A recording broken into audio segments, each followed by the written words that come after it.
Welcome back, dude and dudettes, to another wild episode of Send It Mate. We're here to talk about all things hunting and outdoors. And today, we've got something that'll keep your gear running smoother than a dingo's getaway. That's right. Our show is brought to you by High Caliber, the gun and knife oil company that knows how to keep your firearms and blades in tip-top shape.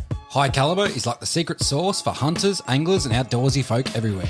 It's like the magic potion that makes your gun and knives happier than a dog with two tails. You know, guys, I've been using High Caliber oil for a while now, and let me tell you, it's the duck's nuts. My rifle practically sings a lullaby when I take it out hunting. And speaking of lullabies, ever tried sneaking up on a deer with a squeaky gun? It's a prime way to end up with no venison in the freezer. You'll be hungrier than a vegan at a bacon festival. Absolutely. But with High Caliber oil, your gun will be quieter than a ninja in moonlight. You'll be stalking your prey with the grace and stealth of a mountain lion. High Caliber doesn't just keep things quiet, it also prevents rust and corrosion, so you won't find your gear looking like it spent a season at the bottom of a creek. That's right, and for you knife enthusiasts out there, High Caliber has got you covered too. Your trusty blade will slice through anything smoother than butter on a hot biscuit. So, folks, don't let your gear become a rusty, squeaky mess. Head on over to highcaliber.com.au and grab a bottle of their oil today. And if you use the code SENDITMATE at checkout, you'll get a special discount. I say again, use the code SENDITMATE for all your oil slick, stealthy hunting needs. Thanks to High Caliber, you'll be sending it in style and silence. So, gear up, oil up, and send it, mate. High Caliber, the ultimate oil for the ultimate hunter.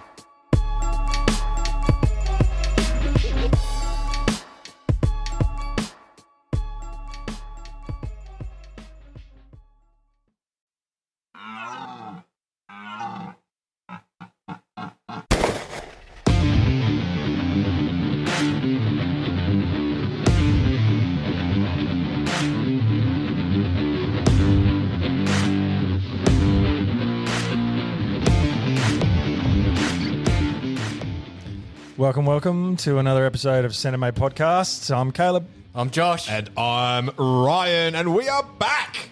Strap in or strap on for another episode.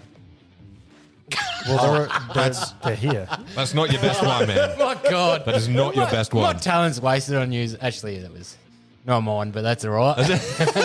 It's borrowed material. Well done again for at least researching something to say. Yeah. Sorry, mine was so straighty 180 and not interesting. No, well, you are. I've got to admit, you're like a fucking wet blanket, mate. That's You're, all right. you're fucking shit. All right, just fucking You work with fucking me shit. here. You don't have to fucking insult me every podcast. That's pretty much what our podcast is, though, isn't it? Just hanging shit on each other. It's because we love you. Oh, it's like that. No, there's definitely been an increase in the last few weeks. Do you want to hold hands? No, I don't know where your hands have been. In fact, no, actually, I do know where your hands have Yeah. been, and I don't want to hold your hands. I didn't wash my hands after pissing Sticky just is then. the word you're looking for. Sticky. How are you so grotty? Sticky digits. What do you mean, grotty? Wash your hands, mate. You're touching all the equipment right It's now. my dick. I have to pack this microphone up with my hands. I clean my dick twice Do you know daily. what's even more funny? We don't name the microphone, so you could be having your mouth Correct. right where his like little semen fingers have been all over it. I mean, number one, it's not COVID safe. But two, can we just back up 10 seconds? You just do a blanket double wash of your dick, and that means you don't have to wash your hands all day long. Yeah, What? No, that's course. not how it works. Hang on. of course. It's the piss I don't want to touch. Do you piss on yourself? Well, do you? I mean, the question that's burning in everyone's fucking soul right now is: do you wash your dick in the sink or in the shower? Oh, either. Doesn't matter. It's still running water. Right. I mean, You've both eaten at my house. that's worrying. That sounds like a very weird euphemism. Yeah, it is. You've both eaten at my house. Only on a Wednesday. No, dead set. I don't understand. Like, I'm clean. I have a shower twice a day. So, I'm not worried about STIs. I'm worried about your piss touching my hand. once again, do you piss on your hands when you go to the loo? I can't be assured that you don't. That's my point. I can guarantee you, or am I just joshing you? My penis is long enough as to not having to I touch think the piss. question is: Just are your joshing. fingers not sausage enough? Because Can you if imagine you've got some Caleb's mad hands? sausage fingers trying to grab a little willy, doesn't work I think that's the best the Josh Joshing segment's ever gone, actually. yeah. I like my Just just joshing. Thank you. Short, sharp, and shiny, just like your dick. Nubs. Yes. Anyway, at least we're relatively up and about today. I had a good weekend. What about you boys? Oh, I had a bloody ripper weekend. Yeah. Ooh, can we hear about both of them? Well, Yeah, we can. if you want. Ooh, yes, please. Yeah. Oh, I'll go You first. go, oh, okay. Okay, I'll go. So I took my lad over to Victoria, not too far, just on a, in quotations, hunt for the first time with packs. So we left the car for a little bit. I gave him a little camel pack and whacked his little sleeping bag in it, so it looked like a pack. And I gave him like the dehyde food to carry. So he was carrying 2 fists of fuck all, but he's 6 years old. Send him off in the bush. I did. He was like, we went up and he absolutely fucking smashed it. We did like 3 kilometres. He didn't sook, nothing. And he was an absolute champion. And he was trying to keep quiet and was teaching me more about signs and how to read like animal tracks and that sort of thing. And he picked it up. He learned a shit ton. Quality time with my son. He was fucking good. Yeah, man. That's what I like to see. When I rocked up tonight, he certainly had a buzz about him. Yeah, no, he loved it, mate. He didn't want to come home. Yeah. It's actually quite funny because me and the missus have been umming and ahhing about whether we should get him a knife. And because she wasn't there, I was like, well, I'll give him my little one, my old one, which is sharp as a fucking razor. And I said, Oh, wait a second. well, Can we put some space between all those words, please? my old knife. Yeah. Thank you. Yeah. My little one. Fuck. Go on. Gave him my old knife. This has a small blade on it. Is that better? Yeah. You filthy fuck. You're the sex pest. Jesus. Thank you. Anyway, go on. Sheathed or not sheathed? Well, it's funny you ask. And do you run with it? So he's done the old cut. He's whittling a stick. I was teaching we'll make a marshmallow stick. Quite easy to do. And he's a 6-year-old, so he's patience for things and paying attention. You got to watch him. And I was watching him. And I turned to talk to my mate for a split second, and he's turned the blade over and gone towards himself and gone down and sliced his thumb. Like it was only small, but it was pissing with blood. And as 6-year-olds do, they see blood, and he freaked the fuck out. But he after about a couple of minutes, I didn't coddle him or anything. I was like, mate, you've cut yourself. It's going to be fine. Put your finger over it. Hold your hand up above your heart. No worries. Took him over to the car, washed it. And I think because I didn't make a big deal out of it, he was fine. As soon as he saw the blood, once the Band-Aid was on, a little bit sooky, but then went straight back to it. Tears dried up, went straight back to it. We got back on that horse. It was fucking excellent. As a dad, that is it was a proud moment for me because as your kid grows and you give them the dangerous things to do and hope for the best. There was a terrible thing that happened, a really good outcome, and he learned from it. He never made that mistake again. Every time I looked at him, he's like, "No, Dad, look, blade away from me." That's the thing. He won't make that mistake again. That's exactly right. And at least it's in some form of a controlled environment that he made the mistake in. That's exactly right. And the whole give your kids dangerous things to do, but carefully. Yeah, I'm a big believer in that, and I think that's probably testament to that. Thank you, Jordan Peterson. Yeah, it is exactly what it is. Jordan Peterson. Yeah, the guy's a champ. Everyone should read his book, 12 Rules for Life. Highly recommend it. There you go. So what else happened? What is it with other than you bleeding both and fingers and kids? I don't know. You're the one with sticky fucking piss fingers today. One of my daughters was given a knife, not by me, in much the same manner, and ended up with a cut finger as well. Didn't end well. No, I can't really go into that story, but I wasn't present and I wasn't happy about it. So next time you just give them the knife first. But I guarantee you there was a big fuss made about it. Yeah. Ah, dear. Anyway, that's how people get phobias of things, man. When it happens so young and people make a big fuss about it, suddenly it's this big obstacle to overcome the further on in life. Actually, Yeah. I got a funny story just quickly about that. When I was young at the Aquadome, I went on one of the slides, and because I was young and quite a light lad, there's a part of the slide where it turns over the pool, and I actually went up, and I half came off the side. And I sort of somehow managed to just obviously you're moving downwards as well, with the slide. Somehow managed to pry myself back onto the slide, but it freaked me out. As in you were you came out off the slide in the air. Half off, and I managed to grab the side of the slide and sort of just pull myself in. But I didn't go on that slide for years, man. Because it was so young when it happened, and I was so terrified, and I was actually ashamed to tell anyone that I was scared of it. Slippery dip. So I just avoided it like the plague. Is that why you still don't go down slides? No, I went down years later and overcome my fear with it. But then I actually I went down another slide, not a water slide, just an ordinary slide at Trinity College, and decided to go because I got over my fear. So I ran forward off this slide and dived in the air, and I've hit this this steel slide and just like smashed my teeth and everything. It was terrible, man. Anyway, Well, I didn't know that because we used to go on the slides at Green Hills all the time, yeah, That was great. which was good back in the day. There was one. So when you're at the top, the one on the left had like a real steep drop. So if you laid down, you would shoot off and then just drop. Yeah. The one on the right was safe as houses. Yeah. The one on the left, if you, tobogganed yourself, you were fucked. Is Green Hill open still? Nah, man. Nah. It hasn't been open for years. Really? Didn't the kid die and then they shut it down? I can't remember if that was Green Hills or Puzzle Park. One of them, some kid snapped his neck off of like I think it was the big bouncy balloon thing that they had there. That would not surprise me.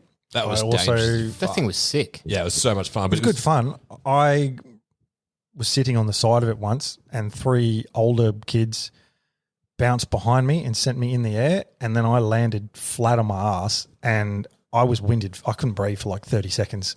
Yeah. Just landed straight on my coccyx. Never went on that thing again. That's funny that, this is how obscure Australia is, right? So despite the warnings on inflatable castles, there was an incident in Tasmania where a castle was used during high winds and the winds picked it up and apparently killed one or two it kids. did. No, It it was killed quite a few kids. like 8 of them. It was I think. very unfortunate, yeah. But like the immediate reaction is to shut down and make it illegal for these things to be used instead of going, okay, maybe we should tie them down now. Well, It's a bit of like I don't ever want to be put in that position, and my heart certainly goes out to the parents of those children. But those things are part of being a kid, man. What you're excited to go on slides and those little bouncy things, and I don't know. It's the part and parcel of being a kid. It was 5 kids and 5 killed and 4 seriously injured.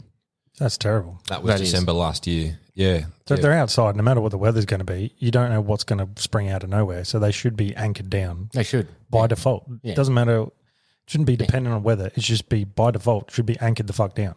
Yeah, well, obviously, we learn from our mistakes, but it should be anchored down, definitely. And maybe not used in 40K winds. Unless it's indoors and then whatever. Like, I take my kids to an inflatable like adventure thing, but it's all indoors. Mm-hmm. And there's like 20 different inflatable things. That's pretty safe. It's indoors. I'd be a bit how you going if it was outside. And they weren't anchored I down. bet your children have still injured themselves on it. Oh, man, they injured themselves on the playground. Like, just a normal slide. Sorry, it was 6 kids that died, not 5.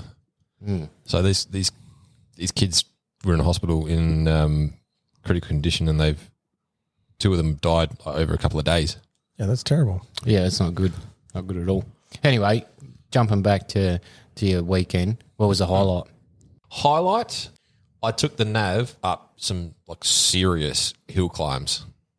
It was my butthole was doing things, and there was super deep ruts. But since I had the lift done on it, I haven't really given it a run through its paces, and it absolutely ate it up. So That's all right. I was super happy with that. Like it was. Was it wet? No, it wasn't slick. It was. There was like dew from the morning, but it wasn't like wet and mud or anything like that. So the traction was pretty good. I didn't even lower the tires down, and I made it up. So So you're the one that ruins the tracks for everyone else. it was Thanks. the ground like Put your fucking tyres down, you grommet. I was running it. I was running it like probably low 30s. So That's not that's not lower and down. normal to that. tyre pressure. Yeah, I know. That's what I'm saying. No, that's not normal tire pressure. I normally run at 38. Wow. Yeah, when I'm doing highway driving, 38. Yeah, but you got all that weight in, so 38 is probably fine, but normally 34, 36, something like that. Yeah, Reckon. but no, I was super happy with the way. I'd never done that before with the nav on something like that sort. I'm normally driving up dunes and relatively sort of safe 4-wheel driving, if you can say that. I'm trying to get up dunes. You're trying to get up dunes. Or driving off of dunes. Not How paying did attention. Archer take it? He fucking loved it. He thought it was a roller coaster. He's like, put his arms up in the air. He's like, wow, Hold on to your pajamas. That's what he says. Hold on to your pajamas. Hold on to your pajamas. We're going to have to teach him some naughty words, man. Yeah. Oh, no, he knows them. There was naughty words coming out of my mate's mouth the whole time. But no, it was good. Good fun. We got up to the top, and then there's massive, just awesome view over a river, and just it was very picturesque. We were going to camp there, but it was just decided not to for various reasons. Perfect spot. Dropped a pin. Definitely go back there. It's great. That's one of the things I like about camping, man, is you just can go when you want and stop when you want. And there's some amazing places. If you have no plan, just go, oh, there's a track. Let's fucking do it. Would this entice you to buy a caravan and go permanently off-road? Fuck no, not with Can a you stop caravan. shoehorning that into every fucking conversation? No. I've told you this. If I do van life, it's going to be the vehicle, not towing anything. Yeah. Not even a boat. You wouldn't even buy a boat. No, on the roof. Oh. I'm not towing anything. But we would buy a boat. I said anything would go on the roof. I'm not towing anything. How long do you plan on going for? You can go indefinitely, mate.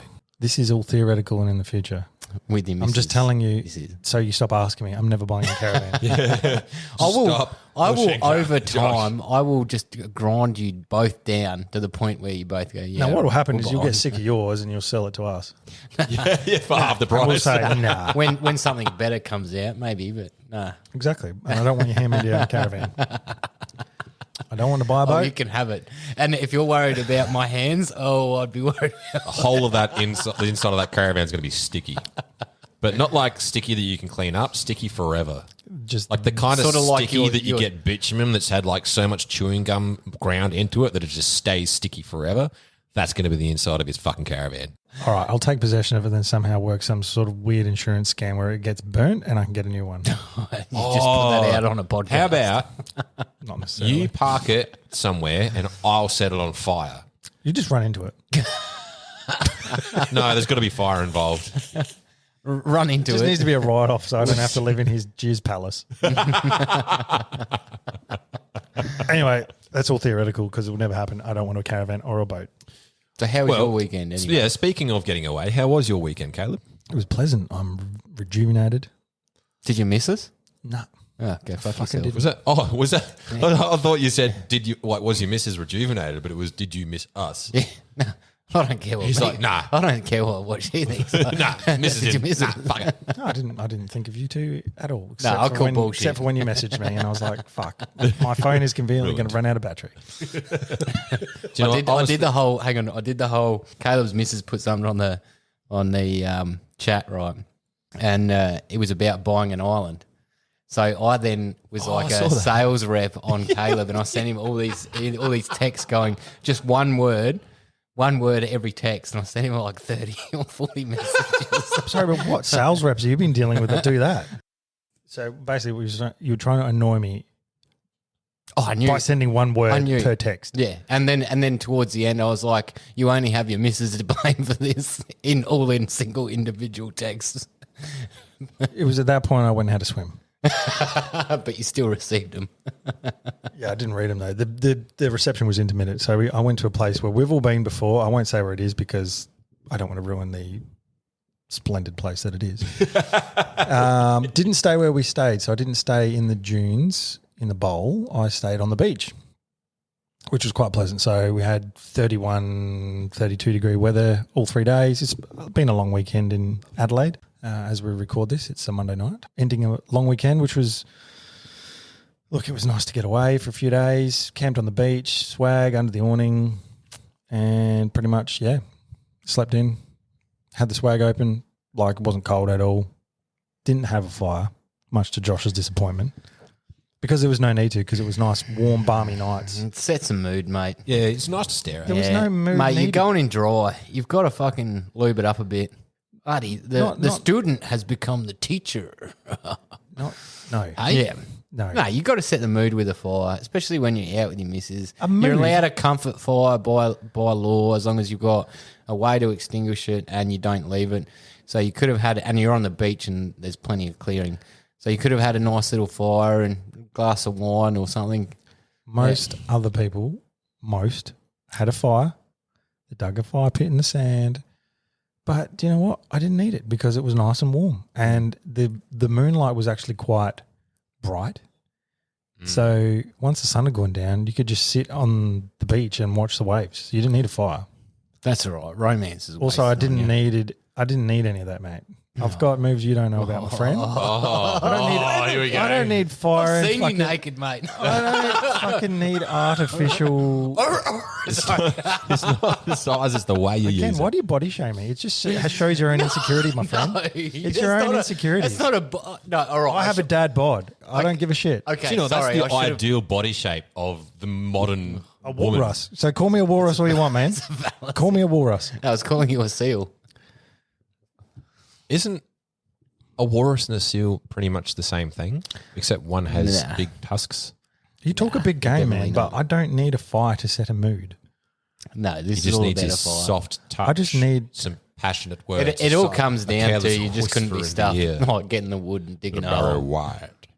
Well, it was unnecessary. It was a hot night. I didn't need it for warmth. I didn't need it to set a mood. Strawberry. And it's actually nice, not stinking like smoke. This all comes from when we were away once and we started a tiny ass fire and there was a little branch overhanging and you were like, no, it's not a good idea. And then you got it in our heads and we were like, okay, we'll put it out. So you mean I spoke common sense? Nah, In the 'cause middle of a fire ban, you wanted to start a you're fire. you're with allowed to- basically a tinderbox Nah, you're of kindling allowed over our heads. You're allowed a comfort fire, and as long as it's cleared, which it was cleared, just this one branch overhead with a little bit of There was an entire Shit on canopy it. of dead branches. the An entire canopy place of had dead just been branches. burnt out We before were in we a went. forest. An entire canopy of dry branches No. ready to go up in flames. No, but that's all right. In a national park, in Well, a fire ban, and you that's- wanted to start a fire. And I said, Speaking guys, of- maybe we shouldn't do that. Speaking of lighting things, what was the highlight of your trip? Well, no, let's take a step back. I being want to away. know how your fishing went. We're taking a step back into something we've not spoken about yet. So therefore, we're taking a step forward. Was that a highlight fishing? No, because he was about to not say it was a highlight How do you know? because How do you the fucking know way you what I was- started Do that you know- sentence? If it was a highlight, you would have been like fishing, just one The word. suspense is killing me. Did you catch a fish or not? I caught like 6 fish. What were they? Oh shit! Just Tommies, but they were big fat ass Tommies. So yeah, Did you eat Did you, them? yeah. I filleted them. And Oh wow! For And- a man who doesn't eat sea, no. You filleted them. can I get a And- high five, please? That's an achievement. I'm impressed. Well done. I did it, and I literally was thinking of you the whole time. All right, well- maybe I oh. did think of you Oh yeah! because I'm like, I'm just gonna. weekend away with the missus without thinking about the boys. Do you know what? I'm like, yeah, I've caught them. All right, I'll fillet them, ready to cook them up tonight. You know, whole, eat what you catch sort of thing. That's and then when it excellent, got to it, I was just like, fuck, I can't be bothered. I don't eat this fish. Oh, what'd you do with them? wasted it. They are still in a bag at home. So in other words, you you freeze used them as burley or bait. No, like I filleted them all, put them in a snap lock bag, and then put them in the esky. Now they are now at my house in the fridge. Okay, so you've kept. So them, I you potentially could still eat them, but I just did not feel like That's fish. like baby steps, man. Baby steps. Yeah, all right. I'm going to shake. I your can hand appreciate for that. And if you've ever seen a fucking fillet off a Tommy, it's about It's tiny. it's like 10 centimeters by 5 centimeters of a Fish fillet. finger. Yeah, It's maybe 2 fish fingers. But do you know, I am super impressed and proud of the thought. Yeah, bro. That's great. Next step, sashimi. I did it just to prove to you that I would and could. No, you haven't actually proved that you could. I don't have to eat it. I don't have to put something in my mouth just to please you, Josh. You leaving that alone?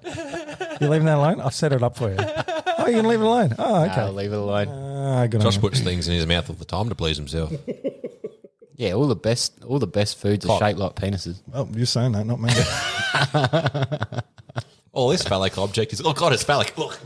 Salami, bro. It's cylindrical. It's how you eat Jesus. it, though. That's what's disturbing me. I actually ate a cucumber the other night. Do you know you're the only Did you? guy I know that can eat a hot dog sausage all in one go. What did you do with the cucumber before you ate it? Touched it with And his is sticky that why fingers. Peeled is that why it tasted good? Half peeled it. Well, I didn't. Someone fed you a cucumber. Was it sticky when you ate it? Because look, I wanted to Was it lose a covered bit in of lube? weight. Is what we're trying to say. I wanted to lose a bit Strawberry of weight lube. to get it like ripped again. So I was like, started me Oh, well, sort of like cut back a bit on the old junkie monkey. And cucumber, you burn more carbs eating it than you do getting anything from it. So you're pretty much going to be eating lettuce. That is cucumber. No. Cucumber, My watermelon. diets are pretty good, so I've lost like a kilo, so I'm good. I'm good to Diets go are again. terrible. I'm good to go. Shredded bra. Yeah, Sun's out, guns out, man. for stereos. Shredded for stereo. It's got. Do you know, I went to stereos once and it was fucking shit. I never have been to stereos. Yeah. I've sold tickets to stereos at like the ticket Like booth. real tickets. How many or- stereos did you or- sell? No, because I worked for Ticketek selling tickets to the Fringe while I was in uni. Is like one of my 3 part-time jobs Were while I was they in boom uni. boxes? And I was in the box office right next to stereos, which was just before the Fringe, I think, or during the Fringe, one of the two. Either way, people were coming up to my booth to buy tickets. So And you they were have- fucked off there, like absolutely out of their mind. Yeah, I I can remember, I'll imagine. never forget actually, there was a girl, because people would get fucking munted before they even went in the gates. Oh, yeah. And I remember looking out onto, was it East Terrace, and there was this crew of chicks walking through in high heels, and one of them was like already high or drunk. hanging off her tits, brah. Pretty much. And she was walking like a newborn giraffe in her high heels. And then she fell over backwards. And I will never forget the sound of her head hitting the fucking pavement, man. Like the worst sound. And then everyone's gathered around, ambulances, the whole lot, before she even got in the gates. Yeah, stuff See, like that, man. I think a couple of episodes ago we were talking about dying of dumb shit. Yeah. Like falling off of a gutter and dying. Yeah. That there is a dumb way to die. Yeah, man. Fuck. Yeah. Fucking Like, hell. you literally just have to drive past, though, stereos, and then look to your left and then be like, nope, I'm out. I'm done. It's so bad. Unless you're like pinging off your tits, it is shit. Like the music is just repetitive because all the bits that make dance music different are on the high end and all they do is crank out the low end. dubstep, bro. Yeah. And then there's just pingers everywhere and everyone's fucking grinding their teeth and but then no one's making any fucking sense. No. So as a person who's relatively sober, you go there and you're like, everyone talks about it, it's having a good time. But then unless you're high, it's fucking terrible. Nah, I couldn't do it, man. Plenty of people, plenty of mates go and like they try and talk you into it, and I'm like, nah, I ain't spending the money on a ticket. And I drove past, looked out, and I was like, nah, fuck that. Fuck, Okay, we're no. old. Actually, no, that's true to form for you because you've never spent money to go see music, have you? Nah, never. Oh, mate. Yeah. Something wrong with you. Me and Caleb are going to take you to a gig with good music and I'm going to get you to go into the mosh pit. If Carly Rae's playing, I'll fucking go, right? No, we'll pick a band that's like, I'm not spending money to see that shit.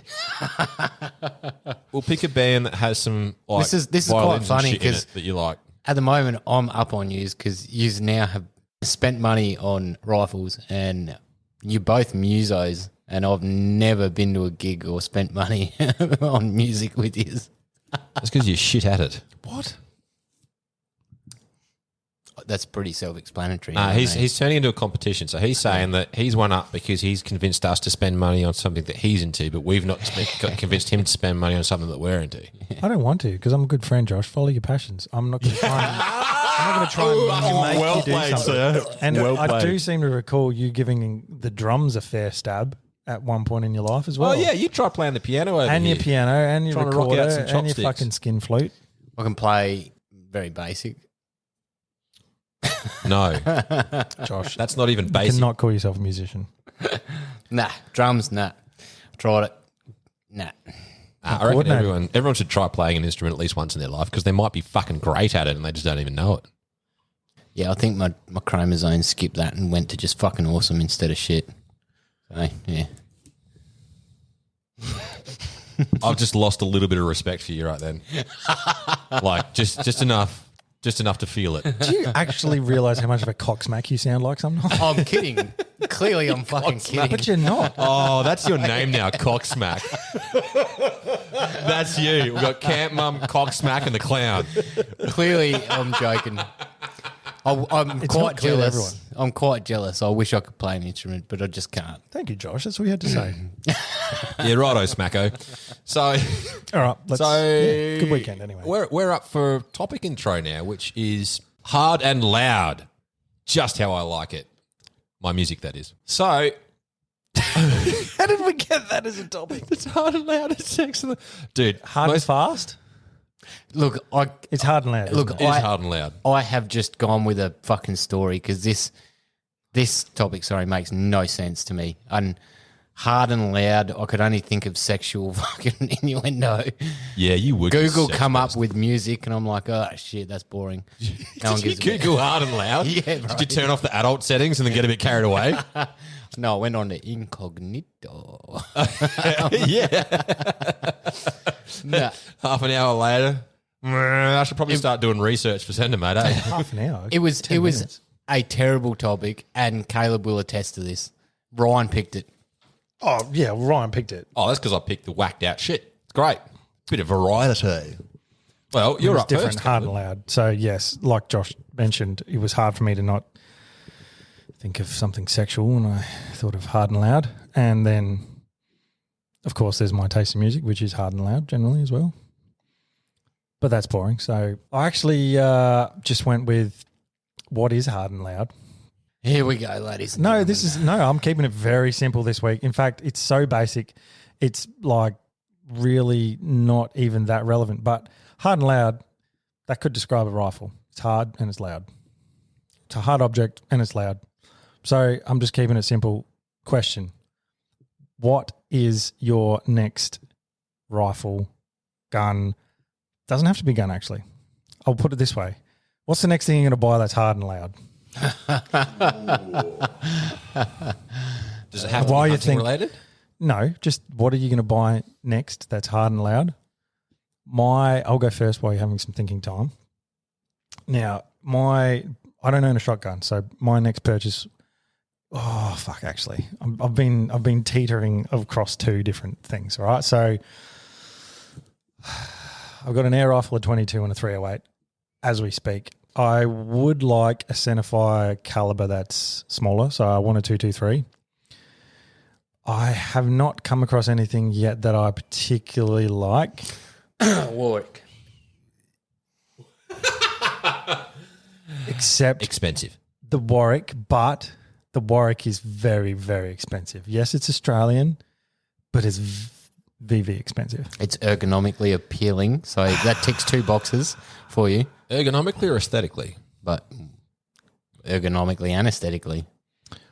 Well, I mean, it looks sick. speaking of ergonomically and aesthetic, I actually really like the Benelli Lupo for that point of view, but it doesn't come in a 223, so I can't buy that. And I don't want another 308.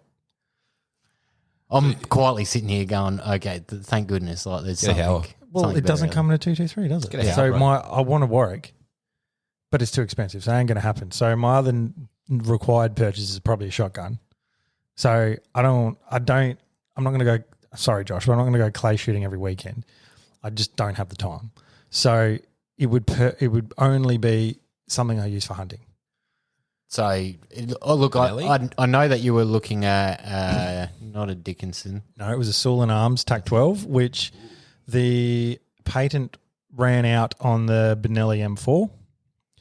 And that's what basically the Soul and Arms TAC 12 is. It's a Benelli M4, but it's just made in Turkey. Straight pull. Straight pull, and mate. not semi or pump. Yeah, all right. So, yeah, straight pull modified to that, and it's made in Turkey. But Yeah. from all intents and purposes, or for everything I've found, it's supposed to be all right. And look, we know that Turkey made like Adler. plate shotguns. They're fucking great, man. So it's supposed to be a bit less. I'd like to try one out. Yeah. So if anyone has tried one out or has one, sing out, let us know, because that's seriously probably what I would consider for a shotgun. It's a step up supposedly from the Adler. It's a bit nicer. It's supposedly the smoothest Turkish made straight pull. But how do you find? I want a Ryan's- straight pull. Ryan's Adler. Nice, but it feels agricultural. Yeah. Thought Yeah, that's you were what I gonna like. go So I'd still like something that's pretty like, I don't want like a nice I don't want something really like nice and timber stock. I still want something just rough and ready, Mhm. and I want a straight pull. Mhm. But I reckon if there's something up from an Adler, which isn't going to cost me the earth, that could be an option. There's Dickinson's arms. Or the Dickinsons, yeah, you know, that's the other one. They do a nice straight pull. But what was the rifle that you were looking at, the shotty? Sulun Arms. Sulun. Sulun Arms. You sent me a link, and it did look nice by all accounts. It looked heavier than the Adler and the Dickinson, but, I mean, it's probably made with a bit better quality, like steel. Yeah. The Adler and the Dickinson arms, like press plate. So, yeah, I'm not sitting here saying I'm going to buy one, but that's what I'm looking at for a straight pull. Mm-hmm. So, like I said, if anyone owns one or has tried one, I want to try one, hit us up. Let us know what you reckon, what your opinion is. Jumping back, like you own a Tigger. Have you ever thought about just going to a Tigger 223? Yep. And if I do that, I'll do a chassis. What about a Howler? Oh, hang on. Are we talking about the AI? Is that not the AI? The MDT. No. Oh, you'd drop it in an MDT. If I did do just another ticker, because I don't want another ticker like my 308. So not another light hunting rifle. You want something a bit more precision. Yeah. Yeah.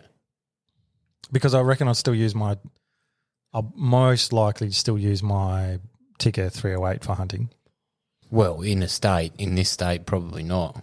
Well, certainly interstate, yeah. I mean, the thing that I like, and look, I'm gonna, because I do genuinely love my ticker, and they're great guns and they shoot very, very well. And let's face it, you can't go wrong with the 223, man. It is a fucking great caliber, and you can burn more rounds at the same price of a box of 20 of 308, or if you're going to go to loading, you can go that way. But you wouldn't consider the A1 tack?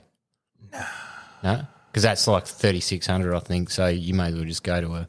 Yeah, like I don't want to spend that much on a gun. Unless I get like a monster tax return this year, no. So if you got a monster tax return, would the Warwick be in there? I don't know if I can justify like double the price. I could buy 2 guns for what I could get the Warwick for. Excluding scope. No, but scopes aside, just for the rifle itself, you could buy 2 pretty good rifles for what one Warwick costs. 2 rifles that you'd end up selling, or the one Warwick that you'd keep forever? Would you though, or are they quite respectable and fit for purpose? Why would you sell it if it works? To get a Warwick. See, I don't get seduced by things like you do. Yes, you do. I don't. Yes, you do. I so don't. And this is also why I haven't bought one yet, because I'm still weighing things up. Yeah, look, Calculated. But that's what I'm in the market for, essentially. Something that's hard and loud. Well, I need another rifle. I need a shotgun, and I want a 223 there. So, well, look, send me some suggestions. That Dickinson or the Adler would run you less than $1,000, or maybe just over. So then you could easily, if you had a good tax return, you could easily get yourself a Bolt 223 as well, unscoped, and then just wait on it till a cheap scope comes up, or, you know, what scope would you look at for a 223? You're going to go. I haven't got that far. No. I haven't got that far yet. That'll be the next thing after the rifle itself. I got a Swaro going cheap, 1,800. Do you want it? What is it? Swarovski. It's probably an expensive. Yeah, that's one of the most expensive fucking brands. I think it's like a 4 to 12 or something. No, I don't fucking want a 4 to 12. Why have you got a Swarovski? So I bought it to go on. Regrets. Yeah, I got talked into it a bit, and I bought it. There's nothing wrong with Swarovski, and the glass is amazing. Yeah, they're like a high-end fucking scope, man. Yeah. Why? It's perfect, actually. And I bought it to go on my 308, but the thing that turned me off was it's so light that I felt like if I was to drop my rifle, I'd break it. So I wanted something a bit more robust, and I ended up going with Night Force because simply those things are fucking bulletproof. Saying that Swarovski was the stemmed wine glass of scopes. Yeah, basically, man. And the Night Force. So, yeah, and I'm not precious with my guns anymore. So like I'll put them on, lean them on trees, and if they fall off now, they fall off. It doesn't really bother me anymore because I look more of them. I look at them more of a tool these days. Unless you had a Warwick. No, I'd still use it what it's meant for. To be honest, man. Yeah, it's just gonna hurt the first time you scratch it because it's It's like a new car, isn't it? 36, Like, 3800 bucks or something. I remember back in the early days, like fucking, you're and your old man and your rifles, like it was like handling the crown jewels. oh, man. And you'd sit in the back of the ute bouncing around and you make sure it's on your toe and you hold it with two hands and like fuck your body because you'd cop all the hits because as long as you don't dig the rifle. Look, and because back then they were quite nice rifles, and let's face it, we didn't have fucking jobs, and it was one rifle for how many of us? No, we're not arguing that. That's exactly right. That's why we're so careful with it. Yeah, that's what I mean. You just Like, And they were looked after well, and they yeah, had good resale value, I'm assuming, for the Yeah, ones they that have did. been sold. So yeah. But look, I now look at it and I'm like, nah, screw being that touchy with them. Like it's a tool, and the army put that into my mindset really, because my God, my style. Like if I was knackered, like you put the butt down and you'd be like. Just let it go. You'd be like, oh, whatever. I just don't give a fuck because you'd be knackered. And they could take it. And most rifles can take more of a beating than what we all think. We think that we've got to be precious and shit with them. Nah, to a point, you look after them, but look, they're designed to take they're a a chunk smash. of steel. Yeah, exactly, man. They're harder than you. You fall over, you're going to hurt more than it. So, yeah. You fall over all the time and you cry. So I mean, exactly. Your guns are way stronger than you. Yeah, thank you. Des and Troy. No, it's your head that it's not weighted right. So you're all loose on the bottom and solid on the top, like just Ooh, big thank you. overweighted Oh, thank you. head, like a bobblehead, but it's all weight in the top and no bobble. And for those who are wondering why the hell he said Des and Troy, he held each bicep up individually and kissed Des and Troy. Destroy. That's right. I Together know. they destroy. Most people wouldn't have gotten that because this is not a visual medium. Hey, look, they can fucking take it however they want to. It's been a while since you've done a shout out to the viewers, though, so good on you. Yeah, We are in season 4 now, though.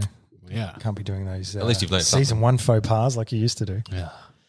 Here we go. that's funny. No one's perfect except Well, True. Anyway, so I've said my piece. Have you two decided what hard and loud is coming into your life? I'm so on my to purchase list that would come under the hard and loud categories. I want to get a 308. Hey! Yeah, I know that'll rattle your fucking chains. Yeah, boy. So That deserves a double clap. I've been thinking about it, and I quite enjoyed the long range shooting that we did. And while I can do it with the 243, the 243 is a stalking rifle. It's not really designed for bench rest shooting or like long range or anything like that. So I would love to get a 308 or get a Hauer because I know it's reliable, cheap for what it is, right up my alley, and just work on that to become a long range rifle. Would you, like Couchy, a friend of ours, has dropped his Hauer into a KRG Bravo stock. Would you think about chassing it or anything? No, I don't.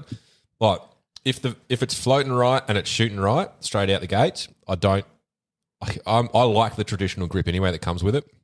When you get like a kit, like a rifle as is out the box, ready to go, I like that traditional grip. I just don't like the feel of custom stocks, like a 95 like dildo hand grip and that sort of shit. So it doesn't really faze me. I mean, you've got them on all of your guns, but I like that. So that works for me. So I don't see, as long as it's floating properly and it's not obstructing and the harmonics aren't being thrown or anything like that, I'm happy with that. So the only thing that I would change, and the reason I would change it is if it's not heavy enough, which would all be in the original purchase. But yeah, it'd just be hand loads, man. Like I really enjoy hand loading. So I'd get into hand loading a lot more and hone that sort of skill and use the rifle as it is, get a decent scope on it. And Would you go a heavy barrel? I think I would, Yeah. just because I'd be more confident in putting more pills down the spout and knowing that it won't be changing anything hugely if I'm burning enough in a row for it to heat up a little bit. Mm-hmm. Whereas my sporterized barrel that I've got, if I put like 40 rounds down it, like quite close together down at the range, it does tend to throw a little bit just because it's such a small wall on the barrel. So yeah, I'll probably go something heavy, a heavy barrel, Hauer 308, probably like Hauer 1500, get a decent scope on it. I'll probably just get a Vortex scope because they're what I've always used. I know that they're reliable, and then just hand load and really sort of hone in the shot from there. And then that would become my range or like sitting rifle when we're going out and we just sit there and we know we're waiting for something to come along. To be honest, man, you could hand load your 243 and probably get that thing singing. Oh yeah, I will. Yeah, no, definitely. I'm on track like for that. Out to 600, even 1,000, really. Yeah, I just need a bigger caliber as well. It's also because I've got to meet the legal requirements for hunting interstate and that sort of thing, which is hard to do with the Howe because the heavier pills don't work as well. Like I need to sit down, sort of max out on 75 grain for my rifle. Yeah, well, you're subject to caliber restrictions. Exactly right. So, and I can only take fallow with the heavier pill anyway. I have to have a 308 to take a red. Yeah. So I'm sort of restricted in that sense. So I want to be able to have my own 308 for that as well as long range shooting and get into that a little bit more because I really enjoy that. Like the last sort of year or two I've gotten into hand loads and I love the science behind it. Yeah, so, it's definitely a rabbit hole that you can get lost in, like without a doubt. Yeah, that's right. Science, physics. If there was politics involved, I'd buy it tomorrow. Good God. Except there's money involved. Yeah, there is money involved. So maybe in a couple of weeks. Probably shouldn't have prompted me with politics because I'm going to go on a tangent here. Oh, God. My sister's running. You can resist. Your sister's running? Which for what, local, state or first, federal? second or third sister? First. Oh, what is she running for, state or federal? Local. Or local? Yeah. Look, it'll be a learning curve for her real quick. But look, I'm going to give it to her. She is steadfast in her beliefs and moral compass. Absolutely steadfast. Well, fuck, I hope she does well, man. Like if she's steadfast in that and she's got the thick skin to put up with the bullshit, then fuck yeah, we need more people like that. But if she's not, then I mean, she'll find out pretty quick. That'll be a very look, as I said, it's going to be a curve. learning curve. But she has put up with me for the last, I don't know, my entire life. So, yeah, look. I mean, we've put up with you this far. Fuck, you're a younger brother and you bully her, so. Yes. She used to tell me off for watching telly, and she'd go into my mum's room and she'd watch Neighbours, and we weren't allowed to watch Neighbours. And she'd go into her mum's room, and I used to catch her. So when she used to tell me off, she would like be sitting there. She'd be like, "I'll tell Dad," and this and that. Be like, "Oh, fuck off! You're watching Neighbours in Mum and Dad's room, mate." Oh, child petty shit. But Absolute scandal. It's terrible. But all right. What about you, my friend? What's hard and loud in your life? Well, apart from the 79s, the next. No, fucking 79 caravan, blah, something else. Yeah, Look, old news. Look, my rifle that I'm building is my 223 AI, but after that, I'm going to pretty much build a. Oh, this is interesting. By hand? So I was looking. So my mate's got a 6BR, right? What is that? A 6BR? Oh, it's a fucking slick little cartridge. It's a bench it's caliber. Yeah. So I was going to build a rifle in 6BR, but then the other day I'm scrolling through YouTube like I normally do, and I've come across a mob, Maverick something, that do like kit outs for the old 30-30 or Marlins, and they're like full slicked out, tricked out, like fucking Lever action. Yeah. And I've always there's a part of me that's always loved the Marlin 30-30 because I had one as a kid, and I only just got rid of it a year ago or something. And I hated the wood, and I always thought, oh, this would be sick in a chassis, and if you could sort of do something with the stock. And this company, Maverick, as I said, I can't remember the name. They're in the States, and they just slick them out. I'm like, damn. So I'm now sitting there going, because it would be a perfect Samba rifle, like a 30-30. It's like a tactical 30-30. Yeah, like full tack, like it's gone full send, like full send. But it would be perfect Samba rifle, man. And now I'm torn. I'm torn between a 6BR or a 30-30. And I've still got to finish this 223 build. Hang on, a Warwick doesn't even factor in your... Nah, yeah, definitely. That's already decided. That's always going to happen. The Warwick will happen. Oh, but now it's third in line. No. The Warwick will just be slipped in there, like when I least expect it. Yeah, it'll just be like, oh, hey Caleb, I got something today. Do you want to have a look? Are you talking about the custom 336? I can tell you if I go onto my Instagram, because I did save it. Not Instagram, YouTube. Yeah, there's like a Marlin Custom 336 in 3030. Hang on. I watch a lot of YouTube. Ah, here we go. It is... With a tactical conversion kit? No, it is... No, it's the RPP. Sorry. So it is actually... RPP is the brand. I don't know what that stands for, but I'm just quickly trying to Google what the make or the fit out is for the Marlin. So not Maverick. RPP. Ranger Point Precision. Yeah, that's it. Ranger Point Precision. All right. They do a full kit out for a Marlin, and it looks fucking sick. Do you want to actually have a look at it? I'm looking at it right now. now. I'm Googling it as we speak. Ranger Point Precision. I'll get to an exploded view of the Marlin kitted out. Oh, look at it. Oh, just my pants. The Rhino 5 Picatinny rail scope mounts. Nope, that's not it. Here we go. That's what it looks like. Yeah, that's pretty cool. Yeah, that's fucking sick. That's hell tactical, bro. That is both hard and loud, Josh. It is. Look, it's been like on my list of things, and I'm like, yeah, look, that'd be a good high country 200 meter gun for Samba, and that'll drop a Samba fine. Probably a little bit light. You just go a bit heavier on your bullet construction, and you'll be fine. You'll be licking a tit. Or you'd be hard and loud. But that's I guess my next purchases. That, and I should probably get this shotgun sometime soon. And Hayden's going to put a comment up on this week's post saying, "Oh, hurry up and get your Browning BLR." Well, that's all right. Oh, speaking of Hey Dog, a big shout out to the big man. So he sent me a text the other day. He's like, I pulled a Ryan. I'm like, what? He fucking bought the Chinese rip-off rangefinder. Oh yeah, And I'm like, sick. Let me know how it goes, man, and I'll buy one. yeah. No, I don't think that's going too well for him. Oh, really? Oh, that's disappointing. Well, How much does it cost? I need a rangefinder. Oh, it was well in like a third of the price. It's like $100 under. yeah. Look, with rangefinders, You want accuracy. there's that, and you get like whatever they advertise your range is, you're going to halve it instantly. Oh, for accuracy.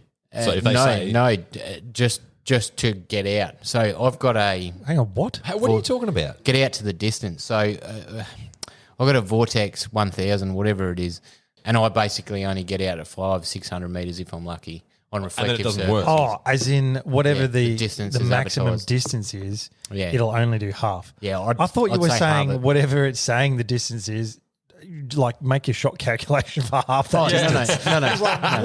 no. Like when you range something, it's only going to be good to about half, and that's on reflective sort of targets. The best I've done with my 1000 was on a tripod at it was a water tank at 735 meters, and that was the best I could get it. And I pretty much ranged that, like I clicked the button like 20 odd times, maybe more, before it came up with a reading. I'm like, fucking hell. Yeah, it was terrible. So I would always say with rangefinders, get something that is advertised further and then halve it, and that's where you're going to get good, reliable sort of readings. Or at least understand what you're going to use it for. Because I've heard plenty of blokes say the $150 Audi ones are fucking pretty cool. Yeah, I've heard that as well. Yeah, But look, what they're are going they to get using out it? What are they using it for? Yeah, they're going to get you out of trouble for like, 200, maybe 300 meters, but they ain't going beyond that. I mean, and really, out to 300 meters, you should be able to gauge by eye reasonably well. To 300. Yeah, dead ground though. Richard just took his compulsory the other week, and that was like 300. His 88. compulsory deer for 88, and that was like I think that was at 300 meters, and it was the way the land was. It didn't look like it. It looked further, but yet 500 meters, like ranging out 500 meters to the tree line just left of it, looked like it was almost at the same distance as the doe by eye. And the only reason why I knew is because when I sat down, I just start one of my methodical procedures is I'll rip out my rangefinder and I'll just take key notes of terrain in front of me and I'll range it. So if something does pop out and I'm not ready, I can go, oh, that's fucking 375 dial, bang, sort of thing if I don't get time. But so, yeah, I'll do that and that's how I worked it out. Yeah, that's a smart way of doing Clever. things, man. Tip of the day. Yeah. Yeah. And I'll give you another tip for the day. Don't eat yellow snow. Now, when you're scanning, scan right to left, not left to right. So because we read left to right, our brain naturally picks up and puts things in place very easily. So you miss a lot of things when you're looking left to right. But if you look right to left, it slows your brain down and you pick up more. So when you're scanning for deer, always go to your right and through your binos and then look left. And I'd take far ground, middle ground, near ground because if anything's near, you'll pick it up pretty quick. If anything's far, it's obviously going to be harder to see and harder to pick up. So, yeah. Quality tips, bro. Yeah, man. Nice. On that note, I've got to piss. When don't you? Here's my tip of the day. Fucking piss before. I think we need a Actually, you piss did bottle. piss before we went. We need a piss bottle. That's what we need. You need a Shiwi or adult diapers so we can just power through. Isn't a shiwi like a little, just a funnel that they like? All right, you just need a funnel and a hose to a bucket. Yeah. Well, that'll do. That's my tip of the day. I'm happy to do that if you're happy to be that close to my urine. I mean, your dick will fit. In I mean, I'm using the No funnel microphones either. that you've fucking pissed on, basically. So let's take a piss break. All right. Well, I think we've done LRFs to death and some great tips there, Josh. Oh, thank you. Yes, well done, My sir. pleasure. All right. Well, let's move it on. Ryan, what do you got for us? Right. Bit of a serious note on this one, taking a bit more of a serious Settle turn. down. Well, I need to go fishing afterwards. Maybe. I've put in a fair bit of research into this. Got some facts and data to back it up as well, so I'll try not to bore you with those, but I'm going to play a clip. Play a clit. Clip. That's just what What are you going to do? I'm laughing because that's what it sounded like I just said. I'm going to Play a clip. Play a merry tune on a clip. I'm going to play a clip, and I'm going to need you to guess. An audio clip? Yeah, an audio Okay. clip. So it's like try to make a little bit of a lighthearted thing out of it. Try and guess what it is. Okay. It's We'll an do that. audio clip.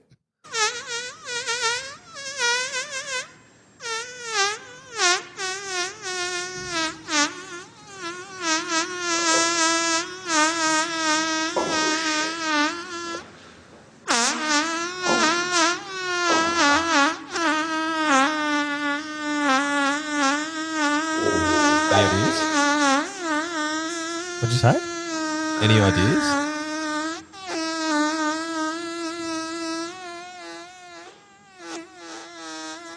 I mean, it sounds like someone letting air out of a balloon or farting, but I've watched a clip before of someone who just had a fucking what's that procedure where you have is it a colonoscopy? Oh, you're telling a story, man. So when you have a colonoscopy, apparently you have like mad gas afterwards and you produce the longest farts ever. Is it that? No. Is it the balloon? Because it doesn't sound like a fart. It sounds more like someone letting air out of a balloon. That is actually the world's longest fart. How long does it go for? Hard allowed. So the world record of the longest fart is 2 minutes and 42 seconds. Holy crap. And is this something people like? This is an event. This that is people, an actual thing that dudes lined up for and tried their hardest to do the longest fart. And this bloke did it separate of that and he recorded it and it's on YouTube. And if you want to send it to your mates, it's pretty fucking funny. okay, because Oh my I do God. know that some people possess the skill of sucking air into their ass, and I believe Josh, you had a mate. No, it was on a school camp, and I remember the primary school I went to had multiple campuses, and a kid from another campus, we did like a combined camp, and this guy's claim to fame was he just had ADD on a top bunk one night. He was just like, "Oh, look what I can do," and he's just sucking air into his ass and farting it. But I do know that's what some people can do. So is that how you fucking do a fart that long? I'd assume so. I don't know because there's different ways that people have explained it work. And this dude's just got like crazy ability to store air in his intestines. Can you imagine how bloated you'd feel? it'd be fucking painful. I can't believe that we've been reduced to fart humour. Well, hard and loud. I was like, fuck. I mean, it wasn't. Oh we're my not stepping God. too much further than. Like the bar's pretty low. No, we've hit an all-time fucking low. This We've hit a real bad low. Nah, this is still higher brow than some of our topics. This is higher brow than some of the shit that we've spoken about. But this is so. There's a couple of different bits of information that's kicking around the internet in terms of farts, right? So someone's also taken the piss and put together this massive Reddit write-up using all this serious like medical jargon about a guy called Alvin Mishits. Alvin Mishits. Alvin That's clearly a Mishits. fucking fake name. And it says that the loudest fart on there was 194 decibels. Holy loud. crap! That's loud. Yeah, it's quite obviously fake though. Like that's one of the things that you found that you look at and you go, "Fuck yeah, all right." No, you're taking the piss. But how loud do you reckon the loudest fart is that's ever been recorded and is in Ripley's Believe It or Not? I want to say 150. I'd say That's fucking loud. I'd say maybe 110. There's 113 decibels. Ooh. That's like a lawnmower. Well, Or a- subsonics, I think 109 Yeah. with no suppressor. I think subsonic ammo sits at about 109 decibels or something. Yeah. What, This all or what caliber? Well, it's subsonic, mate, so it doesn't matter what caliber Doesn't because it? it's not breaking the sound barrier. Yeah. Oh, I can see his eyes thinking. Science, bitch. Yeah, no, but they'd still have different. Would they? Would Yeah. they still have different decibel levels? No. Oh, If it's it not might breaking- vary by one or Because there's still two, a but no. sound. No, it's breaking the sound barrier. I mean, Oh, you can go breaking the slow. sound barrier is speed, man. Yeah, but if it's going subsonic, it's Yeah. not breaking the sound So- barrier. So the sonic barrier is how fast it's going, that the sound, it travels faster than the sound it's making.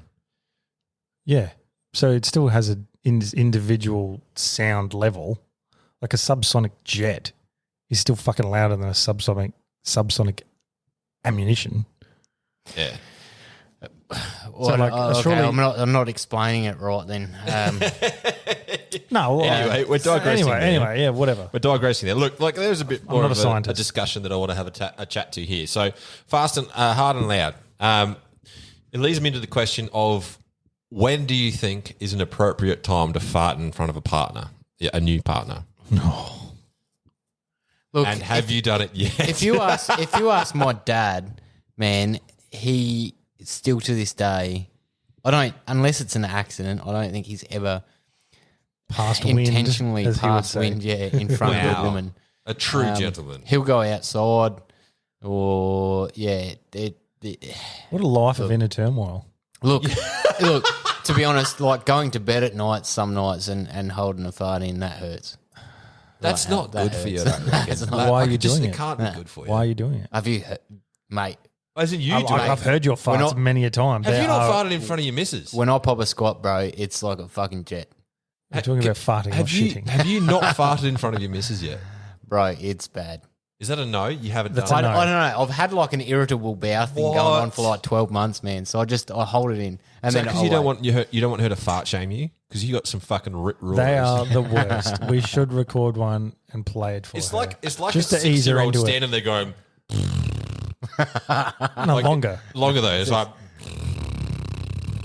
It sounds unnatural. It sounds like there's no resistance. it's just Because flaps. Josh has the world's smallest ass, so there's no ass cheeks to reverberate the sound. Nah, mate. yeah. Nah, mine was way louder than yours tonight. Yours, if a fart sounded like a girl, that's what yours sounded like. Well, that's very sexist of you, Josh. That is very sexist. of you. Extremely sexist of you. I've heard some girls fart fucking louder than me or you, man. Smuggling ducks, mate. Smuggling ducks. Who have you been seeing? Do I have to have been seeing them, or can I not exist in a room of females without seeing them? Mate, What do you go on like little blind dates? Have you never had a sister or a friend who's a female or a You've work seen her colleague? in the room, haven't you? You can be in a room with a female and you don't have to be going out with them. You do realise this. I'm not using it as in seeing, as in going out. I'm talking about eyesight. Who have you been hanging out yeah, with? Yeah. I think there's a poor choice of words. It was very poor. You can't see a fart. Very poor. No, but you can see the person. Unless you're wearing... I've been in the same room as a female who's farted louder than me. So you have laid eyes on them whilst they're farting. Yes, I've been So staring you've into been their eyes. seeing them. Have you... Josh, in the army, did you use thermals? Yeah.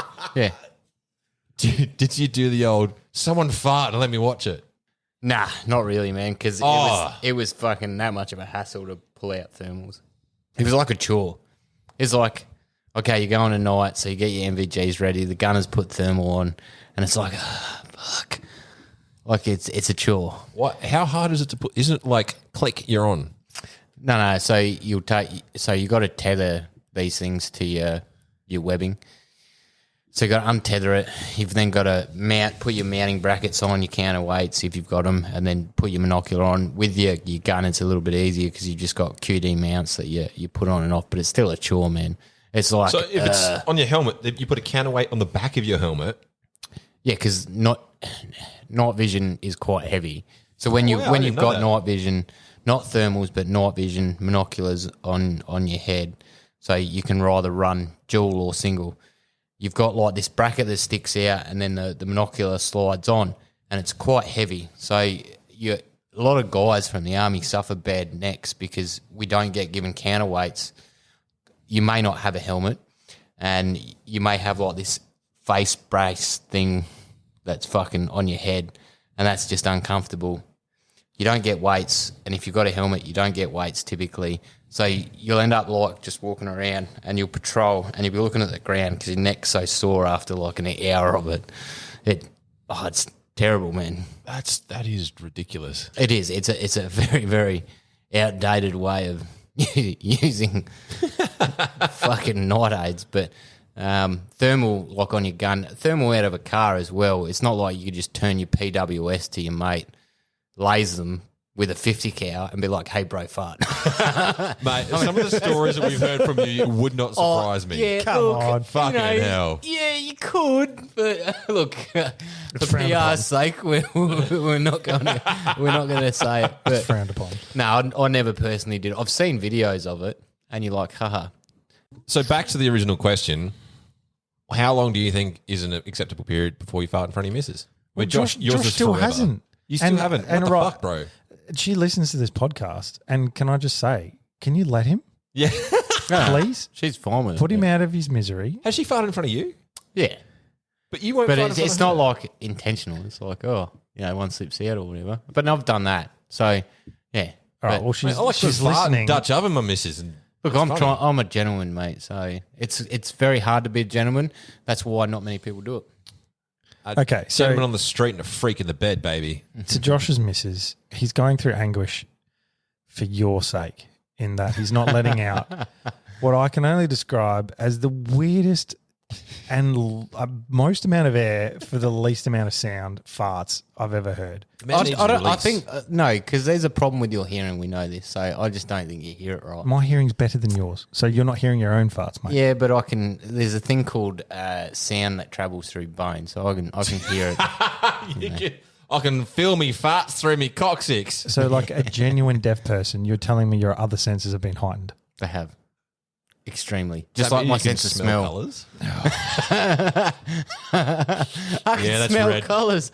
I can taste smells. Anyway, I it's been- forgot how to shit. It's been long enough. You should be able to fart in front of her because Yeah, man. it's just you're just causing yourself internal. How long fucking before damage. you let one rip?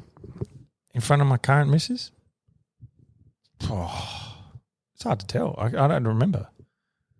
I don't remember how long it was. How long is it acceptable? I mean, you're not doing it first date, are you?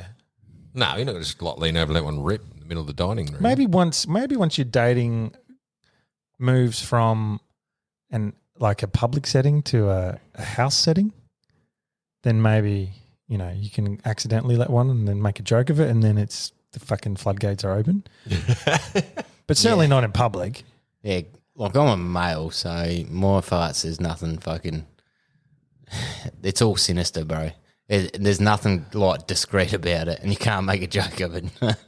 That's for certain. No, it is yours. You can make a joke out of it Oh, you- because you like your little Yeah. fucking yeah. ducky in there blowing There's no like. raspberries. It's more like a wow. They're not discreet. They're not discreet. Nah. They're not discreet at all.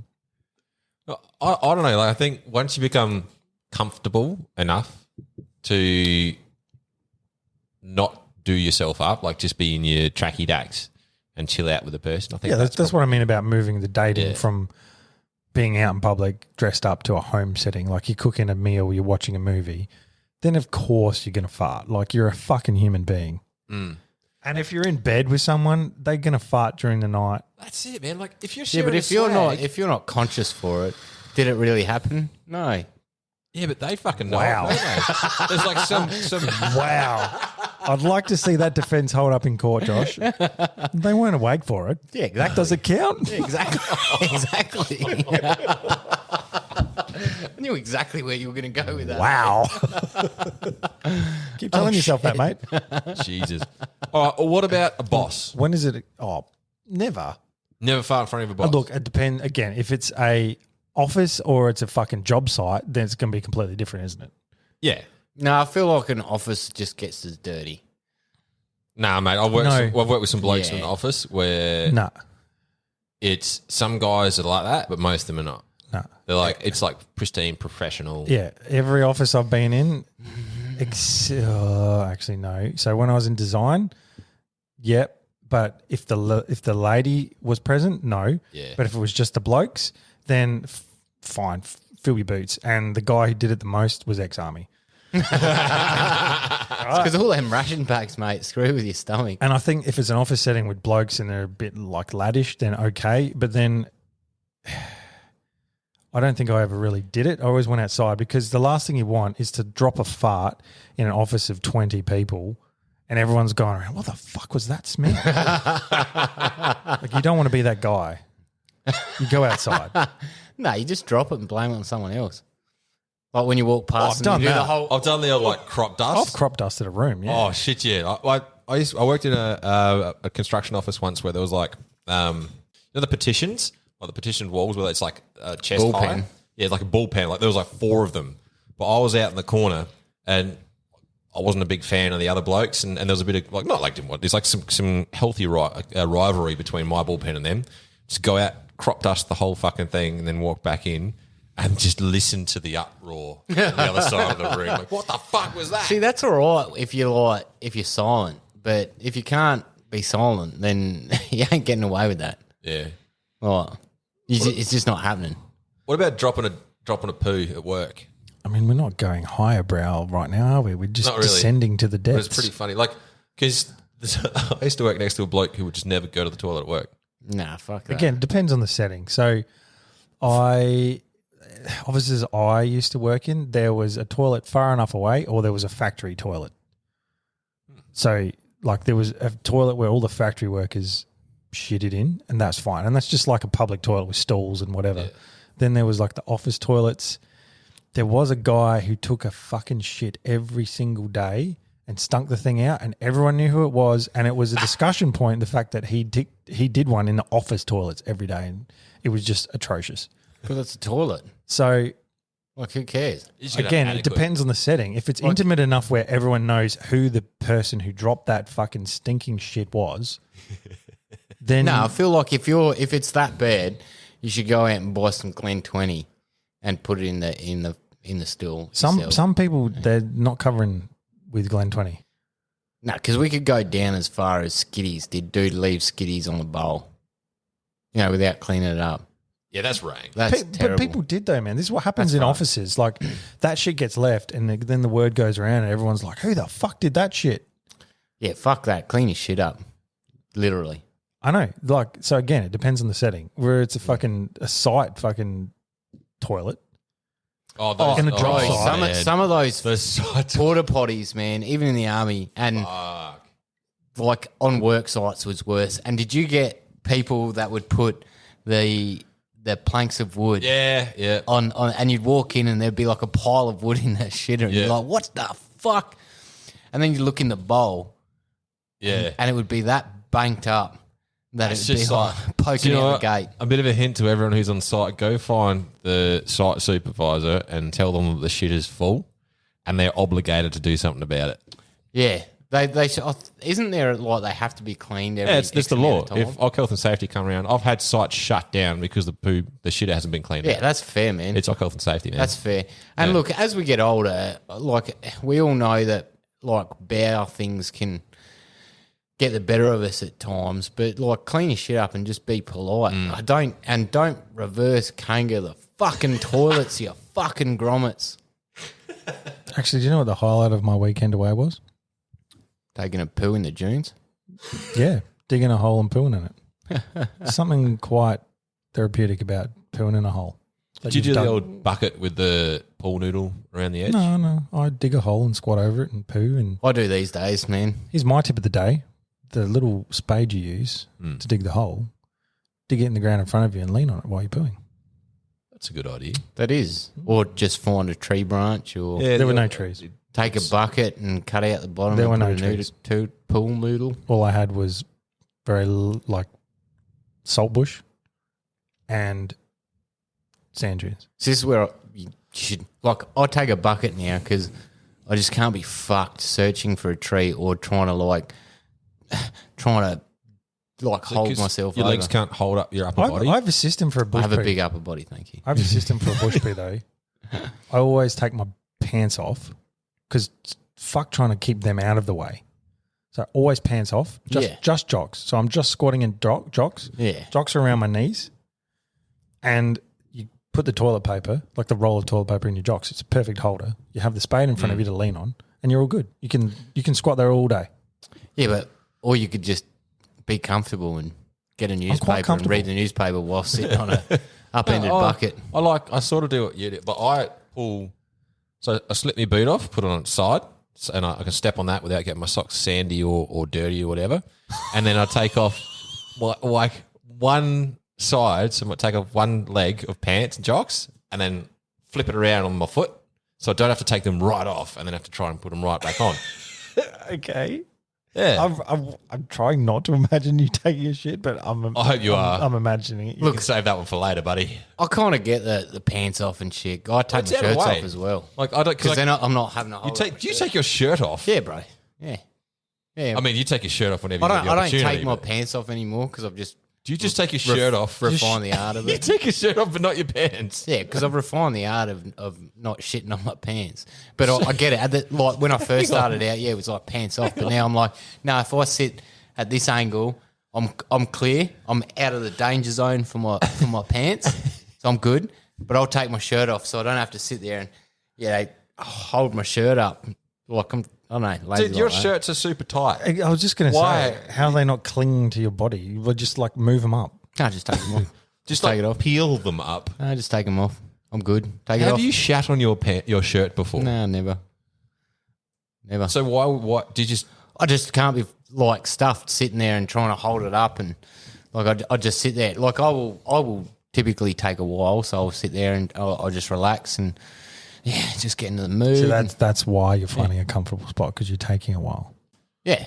Dude, I like for shit in a hole. You want to get in and out before your legs go numb.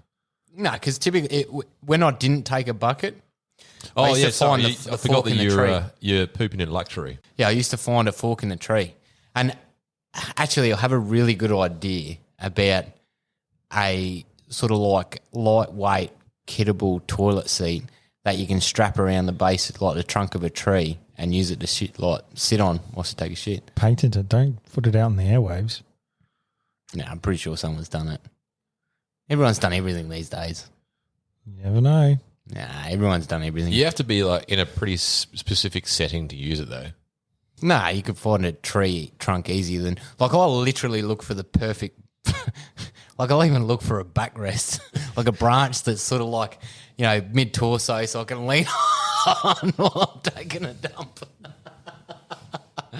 You really are precious, aren't you?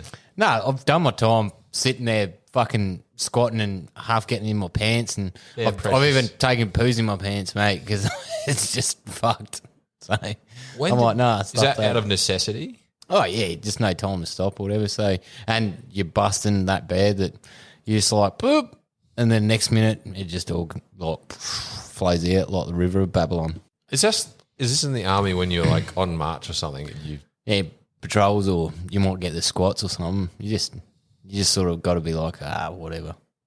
And you won't fart in front of your missus. So you'll shit your pants in front of a bunch of blokes, but you won't fart in front of your missus. That's a fair point. Oh, look, man, it is what it is. And as I said, I've done my time squatting. My knees aren't the best these days. So, yeah, I'll just find a bit of comfort. Valid point. My knees aren't the best. My hip, the back, because the knees are out. So Your everything is fucked. it's even hard to wipe some days. Wow. Wow. I can't believe we've just had a fucking conversation about. Do you know what? We've divulged some great information for people. Like, people don't talk about this. Camping. Bucket with a noodle, or like cut the bottom of the bucket out. Oh, a question. So the bucket concept, the great idea, I've used it before. Do you clean the bucket out and take it with you? Like, because if you're pooping in it, doesn't your poop get on the side of the bucket? Depends. I had one where it was explosive and it wasn't good on the sides of the bucket. But typically, you're good. And it just doesn't touch the bucket. We need to tell people what your bucket is, what it consists of. Don't use those like real like childish 5 litre. Oh, the 98 cents bucket special. Yeah, don't use those little like backyard buckets. You got to use like a painter's bucket. 20-litre bucket at least. Yeah. What, you cut the bottom out of it, flip it upside down, get a pool noodle, slit in it, and then mount it, fix it to it. Yep. And then you've got you can use the handle to put the toilet paper on. Yep. Or a tree or the handle of your shovel or something like that. Look, man, if you're going to take your missus away as well, like it's perfect for them, to be honest. Like absolutely perfect. And you can just set it up, dig a big hole, set it up. You're good to go for a few days, man, before you need to move it. Just burn your toilet paper before you fucking bury it. You grommets. Fair point. I hate going. There's a spot that I love camping. Me and Hey Dog have been a few times on the river, and over the years it's just gotten ruined because like the campground's all it's all sort of like set out, not manicured, but maintained, I should say, on the river, and it's beautiful. But there's these grommet fucks that right next to they must like camp, and then instead of walking like a couple 100 meters into the scrub or whatever, they'll just do it right next to their camp. And a lot of the times, like it's become that well used now that you'll drive into like a cleared camp area and there'll be like spots of toilet paper and little dug holes. That's rank. And you're like, seriously, dudes? Like you're just ruining it for everybody. Like take a walk, bury it, or burn and bury. I'm a firm believer in if you don't have lime, just light a match and burn your bog roll. Yeah. Obviously, you've got to make sure you're not starting a fire. Yeah, if you're digging a hole that's deep enough, which it should be. Yeah. Throw it in. It'll burn the paper up. Bury it. It'll put out the fire. You're good to go. Move on. But don't do it right in a campsite. And that's actually pretty ripe throughout the Murray in South Australia. Surface turds are the worst. There's a couple of places down the Coorong where there's got to be frequent goals that's just surface turds and toilet paper everywhere. Oh, yeah. There's one good thing about the Coorong, like Salt Creek and all that, is not everybody can get down there with their car. Yeah. So it limits people with 4 drives to get on the beach. So that immediately takes away a lot of like the people that don't know what they're doing getting out there. Because like you try and drive that in a 2-wheel, you're screwed. I was talking about that with the missus this weekend when we went away because where we went was full drive only. And you're just like, well, it's actually, there's none of that around the place because pretty much everyone there can only get there with the gear and a full drive. Yeah, and those people are more than likely going to respect where they're at. Not everyone. Or they at least know, like there might be some drunken sort of shenanigans, but most of them will at least do it in, and you'll see where people typically take a poo in these areas. Like they'll be sort of like almost segregated to certain spots, and you just go there and you're in amongst a minefield, but you make it work. That's true. Sweet. Do we establish when the appropriate time to fart is or not? No, I think it's subjective. It's definitely subjective. I think it's when you're comfortable. Like the question would be, I mean, it Just could be an a accident. gentleman. Sometimes it's an accident. Sometimes, like my first relationship, I tried covering. I had to fart, and I'd been inside with her watching a movie. We're actually fucking babysitting a friend's kid, and I'd been in there like watching a movie for like 2-3 hours, and I needed to fart like you wouldn't believe. Walking back to the car, I tried to do a bit of like a camo cough, like a fucking time it the same, like cough while I was farting because I'm like, I'm dying inside, and I got him completely out of sync. And she's just like, you just farted for the first time in front of me and you tried to cover it with the cough, didn't you? I'm like, yep, pretty much. That was a fail. And then I just, like, after that, just fucking let him rip. I don't even remember trying not to fart. Like I've just Jesus. like man. not in the sense of like letting rip in a dining room or anything like that, but like once you feel comfortable and you've like sort of passed through that stage of not really knowing each other, and then because my missus is just like another, like just got the humour of a bloke essentially. So once I sort of figured that out, it was just like, whatever. Yeah, Josh, I think you just need to own it and just be like, if you don't like it, fucking there's the door. Yeah, pretty much. Gonna be a gentleman, mate. I'll keep being a gentleman. When it suits you. Yeah. Other times he's just a filthy fucking gutter rash. Oh, this one, I'll be a gentleman. Yeah, I'm a gentleman. Fucking, yeah, no, it's, if they're not awake, then, Do it. Just fart. Own it. You do you, honey. I will, dear. Speaking of you doing things, what have you got for hard and loud? All right, so once again, I'm going to stress how terrible this topic was. And I don't want excuses. I want fucking results. out of everything, I was decided to bring you back to a story because it was loud and I guess it was hard. Were we there? No. Oh. So many, many moons ago when I was in Afghanistan. We definitely went there. Yeah. Unfortunately. No, definitely not. What was the date? Unfortunately, it would have been good if you were there. Actually, I was with Aaron.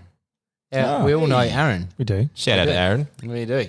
He's a good mate of ours. G'day, Aaron, if you listen to this. You're probably not, but I'll send you a text to listen to this Strongly episode. suggest that you do.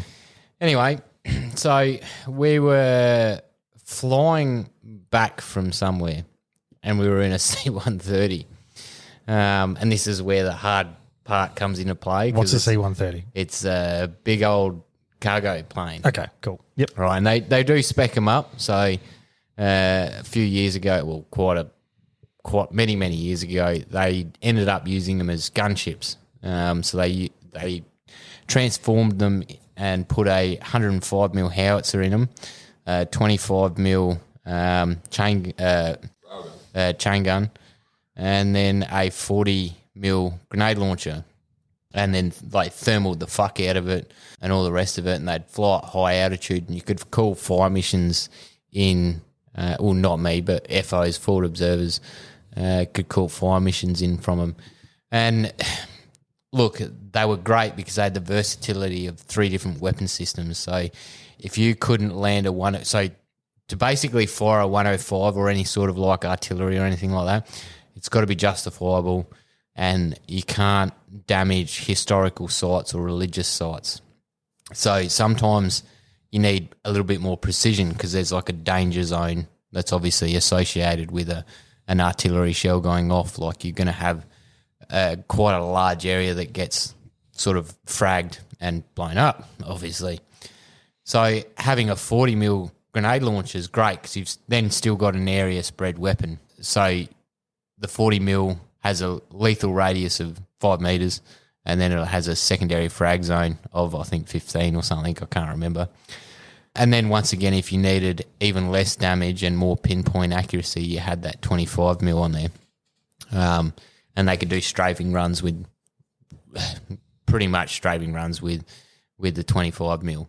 So awesome bit of kit, absolutely insane, and it's big and it's hard and it's fucking loud. And they're not, I've got to get this right, but they're not pressurized, okay? So there's no sound dampening like anything in them. It's basically a shell, and then when you walk into the cargo ones, like on each wall of the plane, there's like a line of seats, and then in the middle there's a back-to-back seat. and they're all removable. So obviously they can take them out and then they can load up tanks or vehicles or stores. It's like you see in the dropped movies out. where like the back end of it is fucking wide open. So that back end, it's got like a gate that hinges down and that back end opens. There's even guys that'll sit there with a tail gun so they can engage just with like a what would they use, like a Mag 58 or something like that. It's pretty cool, pretty versatile plane, to be honest. Anyway, Aaron and I were coming back from somewhere and we were landing in Tarancot. Oh, that's where we were headed. Anyway, we're sitting there. It's a pretty uncomfortable flight and you can't hear anything. As I said, there's no sound dampening. It's loud as fuck. So you can try and talk to someone, but it ain't happening. Like, you might get the gist of what they're saying, but you're not really having a conversation. So it's pretty quiet.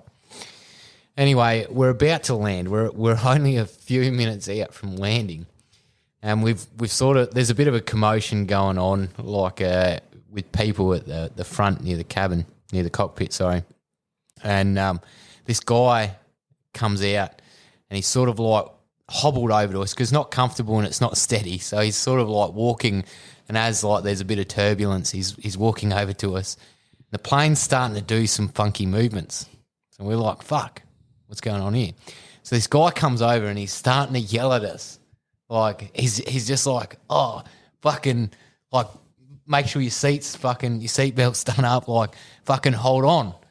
We're like, and you can barely hear him, so you're getting snippets of this. You're getting like, "Hold on, brace."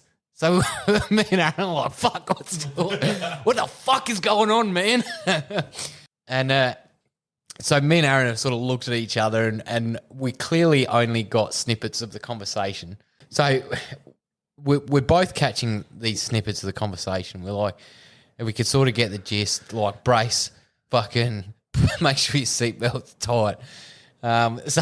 So we're sort of like, we're looking at each other and there's like this unspoken thing where we're like, okay, cool, what the fuck's going on? And at this point, Aaron started to go, "What?" So Aaron started to go, "What?" And it sort of worried me, right? I'm sort of sitting there going, "Oh, fuck, is something wrong?"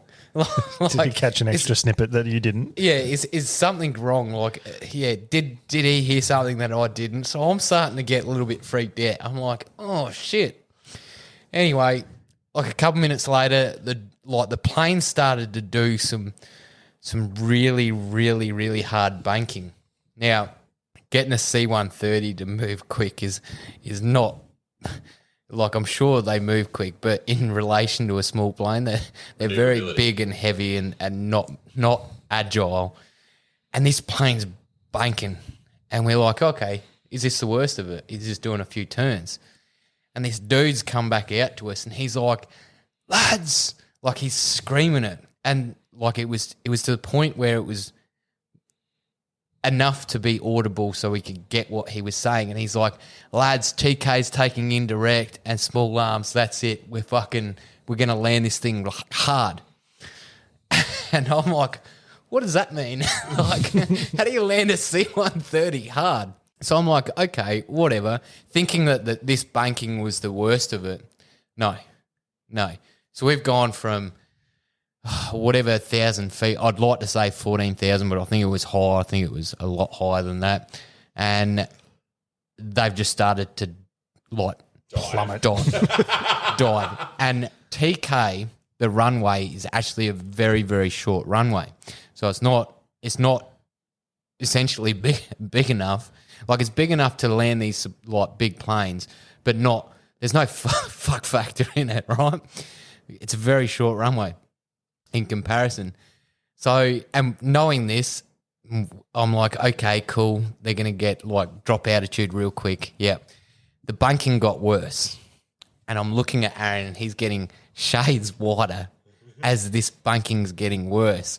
And I could sort of see like both of our bodies were like moving with the plane, because you can't, like, it's full G-forces, man. You can't move. You're just sort of like stuck.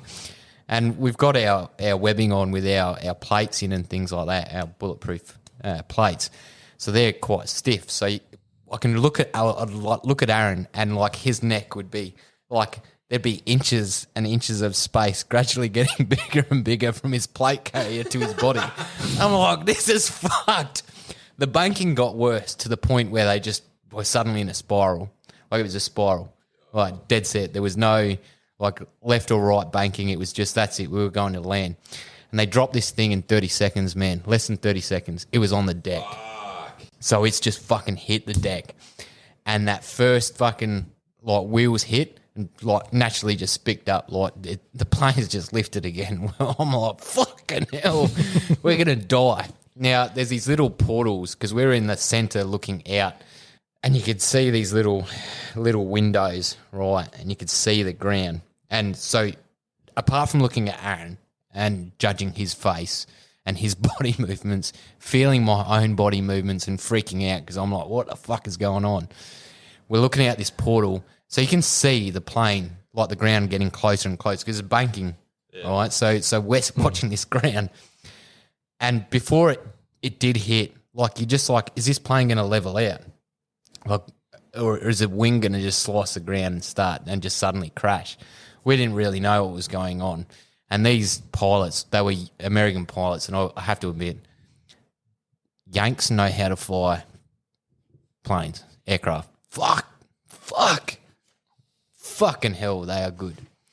Anyway, they've hit the first wheel's hit down and skipped the plane up. Second wheel's done the same thing. Third wheel's done the same thing. And then suddenly they've lifted the ailerons, I think they're called, ailerons. The flaps. And so they're braking hard, just so we've gone from like G-forces sort of like on a centrifugal sort of like force to suddenly like hitting the ground, G-forces like suddenly compressing our spine and our backsides in the seat, then suddenly to being thrown to the side, the front of the plane, which is our side, right, to stop as hard as possible. And they fucking pulled up and they pulled up and like straight away they were like fucking ramp down, get the fuck off, and essentially we had to get to hard cover.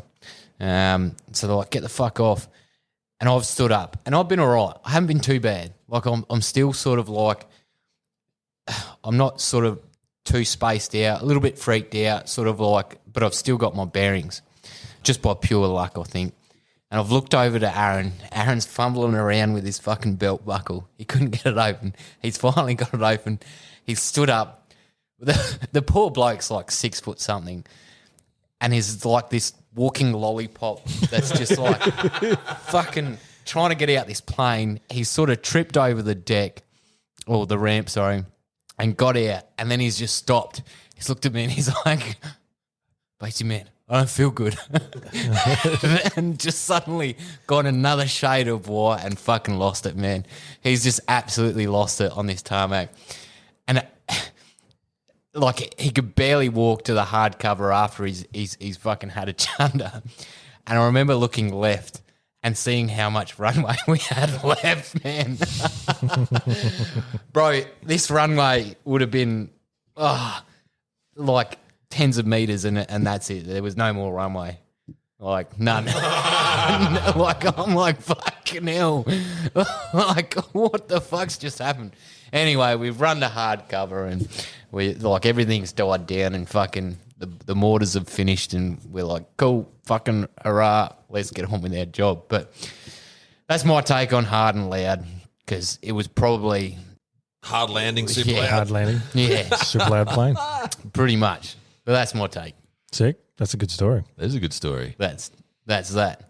Were you guys taking fire while they were going down? Yeah, so the TK was getting indirected and small arms fire while we were landing. Yeah.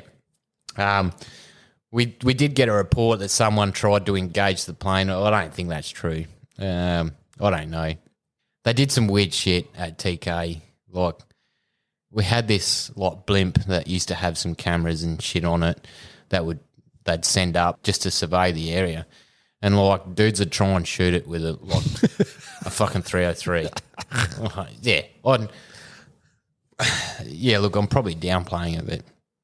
But yeah, it was look, Just having a crack at look, anything. it happened often, so often that like it didn't, like you got complacent, man. You got like indirect and small arms. You just sort of from like an FOB or a main base, you just like whatever. Like you couldn't care. Like you really just wanted to go about your day, and you know, unless it was like an immediate sort of attack that was well organised, you're like, oh, whatever. They're just probing you, or they're just having a crack. And look, there are a lot of people that lost their lives during these attacks, so they are serious. But it's a part and parcel of being over there, getting complacent. Although you shouldn't, it happens. Yeah. It does. But yeah. That's a good story, man. That's a great story. I haven't heard that one before. I think you have. No, well, was I piss drunk? I have no idea. Probably. But That's why I can't remember it. I'll never forget Aaron's face and the way Aaron was walking as I'm looking at him. Like talk about vertigo. Fucking poor dude. It was terrible. How long did it take him to get back to normal? Oh yeah, a while, man. Actually, I think he was like after about 10 minutes, he was like he could walk fine. I think after about half an hour, he was feeling okay, but I think he was actually quite tired, like for about an hour or so. After like really, really tired, and it was hard because we had no information really coming to us, so we didn't really know what was going on, and they just dropped this plane so quick, man, and it was like fucking hell, and you don't think this plane can move this way. Like, I have full faith in a lot of commercial airlines now because their capability is a lot more than what we think, like a lot more. And like you're looking out, and you ever seen when you're flying the wings bounce? Oh yeah, right. They'll just do like a little bounce. These wings were like fuck. They look like they were Fucking bird wings. yeah, I'm dead set, man. I'm like, what the fuck is going on here? But we came out of it. All right. C-130 wasn't damaged, thank fuck. Aaron's ego was damaged. That's all right. There you go. Nice one, man. Yeah. Sweet. Well, do you want to continue telling us some stories, and we'll head into a fourth edition of Just Joshing. All right, I will. So I've got 3 facts, or false facts, which is true and which is false. Okay. The ruddy duck has a penis of 9.8 inches, which is more than half its body length. True or false? I mean, I think that's true. It's probably true. That's true. It's true. coiled like a spring. That is true. So it is more than half of its body length. Wow. And like shoots out into unsuspecting female ducks, and they pin it down and What?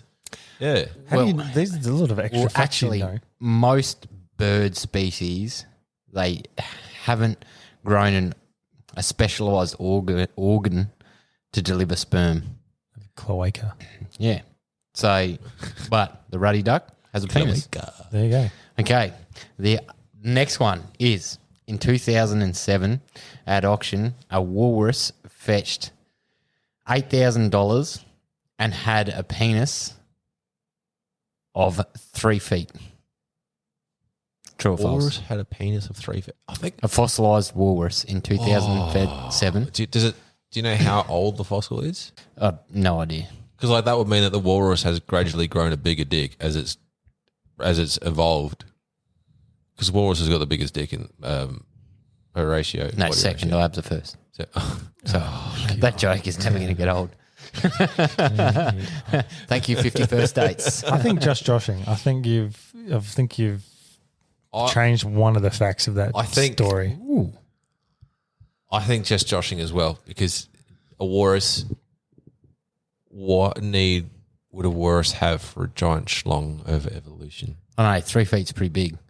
Walruses have big dicks, man. Yeah. 3 feet.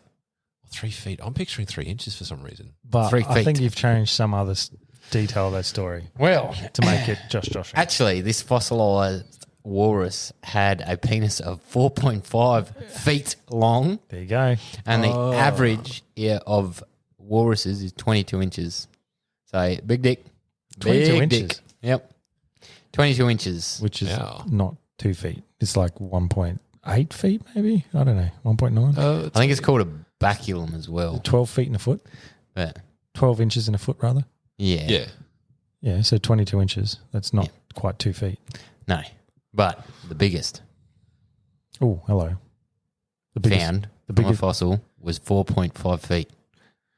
So that's 44, 56 inches. That's bigger than you, Josh. Oh! Nah, my penis is bigger than that. Your body. Your body. All right, just joshing you. And this one hits close to home because I would like to actually go on a hunt in Pakistan for a mountain goat. Now, the highest recorded ever paid for a mountain goat hunt was $50,000. True or false? In Pakistan. In Pakistan, 50,000. I would say false. I'd say it'd be more because More? people do dumb shit. I know, 50 grand's pretty like Yeah, a I'd lot. say You got to it'd think be about more. Pakistan as well, man. Yeah. Like, Now, I'd say some bozo paid in excess of 50 grand to go shoot goats in Pakistan. So I'd say it's Also true. true and a false. Yeah. Ooh, Ryan's Or correct. actually, no, yes. a true and a just joshing, and he won. Yeah. So it was $110,000. That's the $110,000 to US. shoot a fucking US. goat. Fuck. US Yeah, To- people are dumb. to hunt a mountain goat in Pakistan.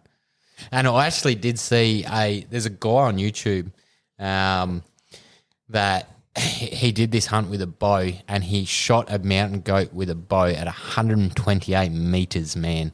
Fuck. Yeah. And 100 in Pakistan. Compound or recurve? It was compound. See, there could be reasons why it was 110 grand. Like maybe it was dangerous territory. Like maybe there was.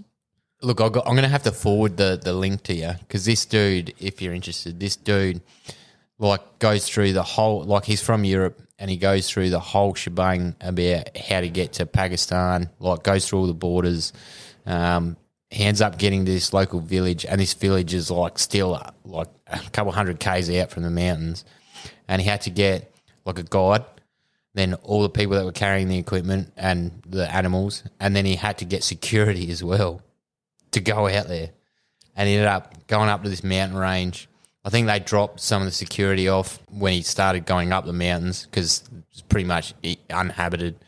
Went up the mountains, yeah, and ended up shooting this mountain goat. I think it was his like third day in or something. I think he had a shot at a goat before and missed, and he ended up taking this goat, 128 meters with a bow.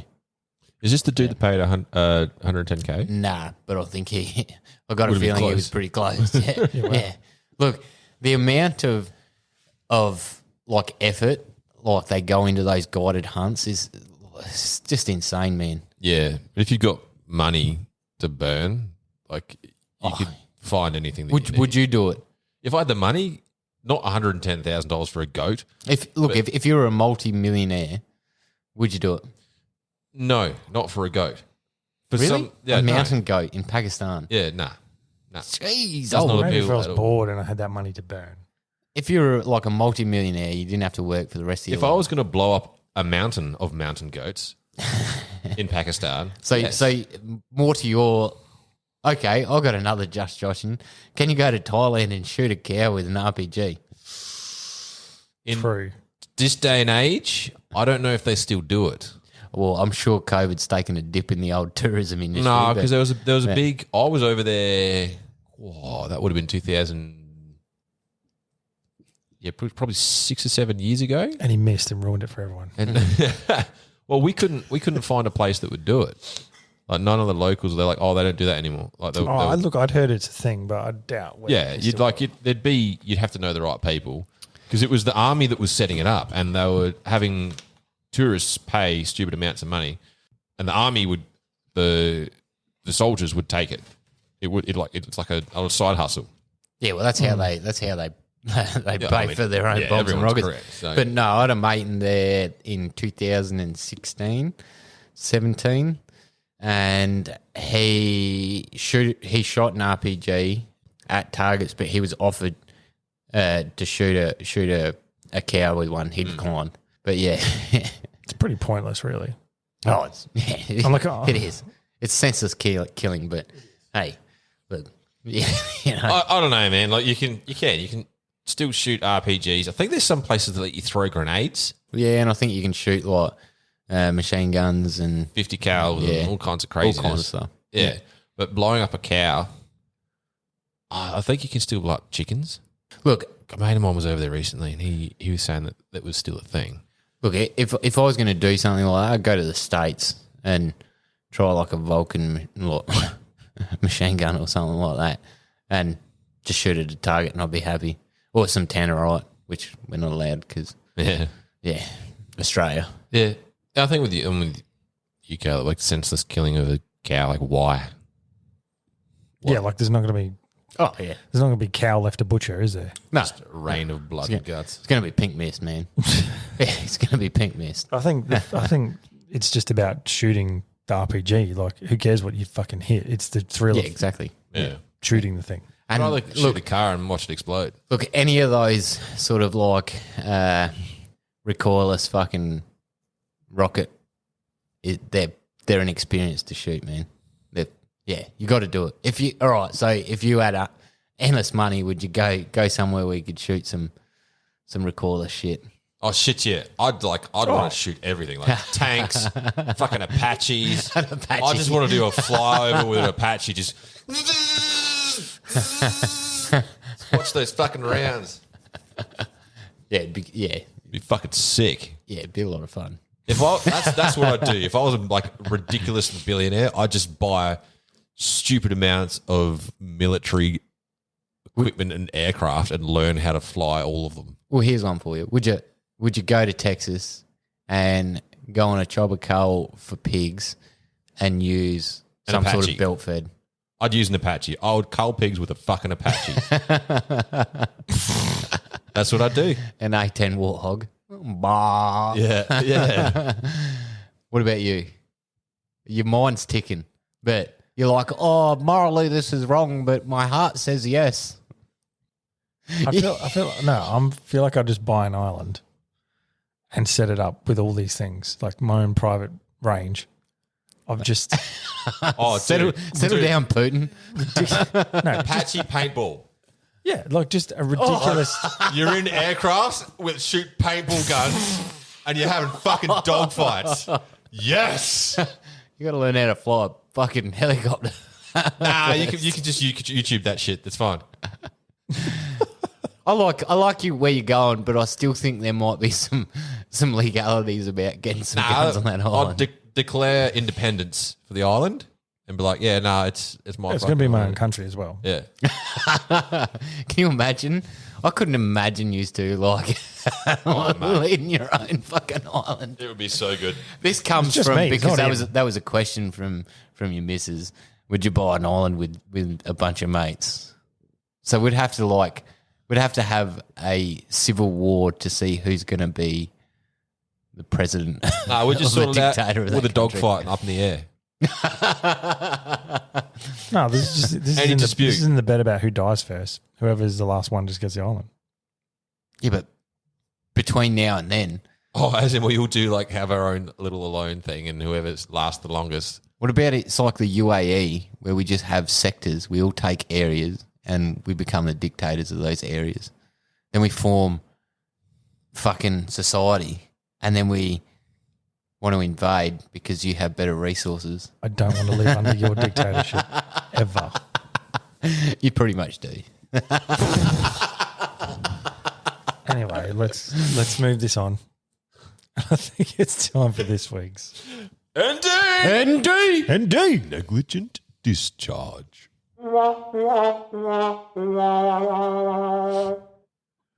So I've got the ND this week, and I want to talk about my time away this weekend gone with a good friend of mine and ours, Joel, the crazy Joel. Big shout out to that man. How you going, buddy? Hilarious guy. Always got a smile on his face. He does. Fucking Big 2 heart. feet wide. You can't make him sad. You just can't. So he's relatively new to the old backpack sort of live out of a pack hunting sort of experience. In just you only use the gear that's in your pack. So he's gone out there and done what we all do. Like, this is his first sort of hardcore out in the middle of the bush with nothing around you. And it actually took me back to the first times that we did it. And I tried to explain to him, like, it's going to be fucking warm during the day and balls cold at night, mate. So bring your thermals, like, have a decent sleeping bag. He's like, yeah, no worries. That's good. It's all good. Like, he brought his like long johns and stuff.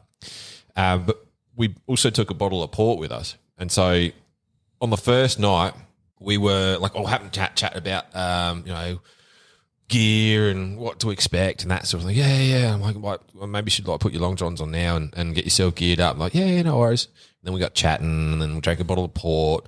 And then you know how you have a couple and you just can't be fucked. Like, he didn't do any of the things that he should have done and has gone straight to bed. Well, didn't put his change his clothes. Nah. So he had as we all do when we're learning, he had a ground sheet, a sleeping bag, and like just trackies and a jumper and like just the normal stuff that you'd wear during the day if it was winter, like to keep you warm. And he froze his fucking nuts off. You just had a sleeping bag on a ground sheet. Yeah. No mat. Nah, stuff like Oh, he had a one of those, like a decent blow up hiking mat. Like mine, sort of like yours, yeah, where it's got like the tubes, all individual tubes, and you blow up each one. So I know the one he's talking like, about. It's pretty decent quality, like but unfortunately, a couple of them went down in the night, and it was like sort of uneven for him. And the ones that are more like a lilo. Yeah, sort of like that. Yeah, yeah. I know the ones. I got up in the morning and like I was sleeping with my son next to me. He likes to fucking get a little bit of UFC going in his sleep. So I was a little bit. I was like, "That's fucking armbar." That's any dude, and it's a negligent discharge in itself. I just kept getting slapped in the face by a 6-year-old. So I'm waking up in the morning. I've gone in. I'm like, "Hey mate, how'd you sleep?" Like the poor dude, like just. You know how you look? Someone comes home from an all-night bender and they're just fucked, and they got like massive rings around their eyes, and like, that's what he looked like. Oh no! I'm like, mate, well, how's your sleep? Like, I forgot I didn't put my long johns on, and it was so fucking cold. And then he went to the car, like walked over to the car, and then got in there, and it wasn't warm at all. Yeah, that's colder. He's like, that's Jesus. fucking cold, and it was cold, man. There's condensation on everything. Like, it was like we're in the middle of the Victorian scrub, so. The ND there, I think, is also more of a learning curve. I think they're like just watching someone go through that again was both reminded me of us doing it all and me entertaining, but a reminder of how important it is to have the right gear. Like lessons learned, like he learned heaps, and I did too as well, about what the right gear is and how important it is to have cover and how to you cover shit up so you don't get condensation on it and that sort of thing. Did he have anything over the top of him, like Hoochie? No. First night, no. So second, what? Yeah. Oh, he went rough, man. Like, did you tell him that you're basically going to be wet? Yeah. Oh no, sorry, not the condensation. Because I was getting my gear together and I was setting up my stuff with the Hoochie over, and I'm like, fuck, I should probably tell Joel about the condensation. And I just forgot. So that's probably my fault. Oh no! And he's on you. Yeah, that's on me. That one. Oi, But dead set, man. Like you've just got to take a little bit more notice about those things when you're starting out. oh, it's like everyone makes the same mistake. Like it doesn't matter what you say. You like if someone says to you, you're fucking cold, man. Like you need to rug up. Yeah, but you putting something over you. Yeah, Like, I mean that's Jesus. in the next second night. Like lesson learned. The second night he set up his Hoochie great. Like we went over, we had chatting about it. He set it all up. His son was with us as well, and his son had one of those bivvy sort of tent things where it's like a bivvy bag, but then they've got like a square sort of capsule where your head is. Mm-hmm. So and it's super quick, super easy, and he was fine. So he's going to get one of them now. Like I might even get one of them. They look super handy and really small and Is light. it backpackable? Yeah, it's probably So it's a bivvy bag. It's a bivvy bag, but with a super light frame that comes with it, and it's only around sort of your shoulders where the frame is, and it's got like an opening to let your air in and out as well. What's the matter with the Hoochie? Oh no, it's more comfortable if it's cold because it keeps all your heat in. Yeah. So like. I've been cold with a bivvy bag before, but look, I've got to ask the big burning question here. Burning, pun intended. Did you have a comfort fire? Not like Caleb, our friend here. Yeah. didn't need one. Because he doesn't like comfort. I didn't. Need Yeah, one. we did, man. Comfort. Clearly, you're in the need of No, comfort. was absolutely very we did. comfortable with that one. We had a fire. Like, so the kids could cook marshmallows once they finished cutting their hands open. The first night? Second night. Oh, we had a fire both nights, but the kids would cooking marshmallows the second night. Yeah. Yeah, just a little baby one. Like dug a hole down about 250 mil, and then So was he next to the fire? no. Oh, So my God. so we I basically put that fire underneath the problem the that we had. Yeah, the problem that we had was where we stayed. There was dry grass everywhere, fucking everywhere. So we went like with the track in. We went over to the track where the tire marks are, and picked the most worn spot so that there wasn't anything around it.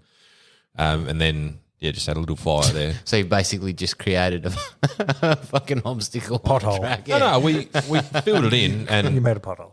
we filled it in and compacted it with our feet and whatnot. So it's not like we cleaned Yeah, up. I get you. So, but yeah, there was that, and then Joel also got lost. Yeah. Which Yeah. we've all done. Or, Nope. when I say we, I mean I. Nope. I've done it. I mean, my story was I piss bolted after a deer and just fucking got too excited and then went, shit, where am I? Joel's got, because I was knackered, so I laid down. We got back from a bit of a walk and then I was like, fuck, I'm tired, man. So I laid down and ended up falling asleep. And then I've woken up and the kids are there, but Joel's gone.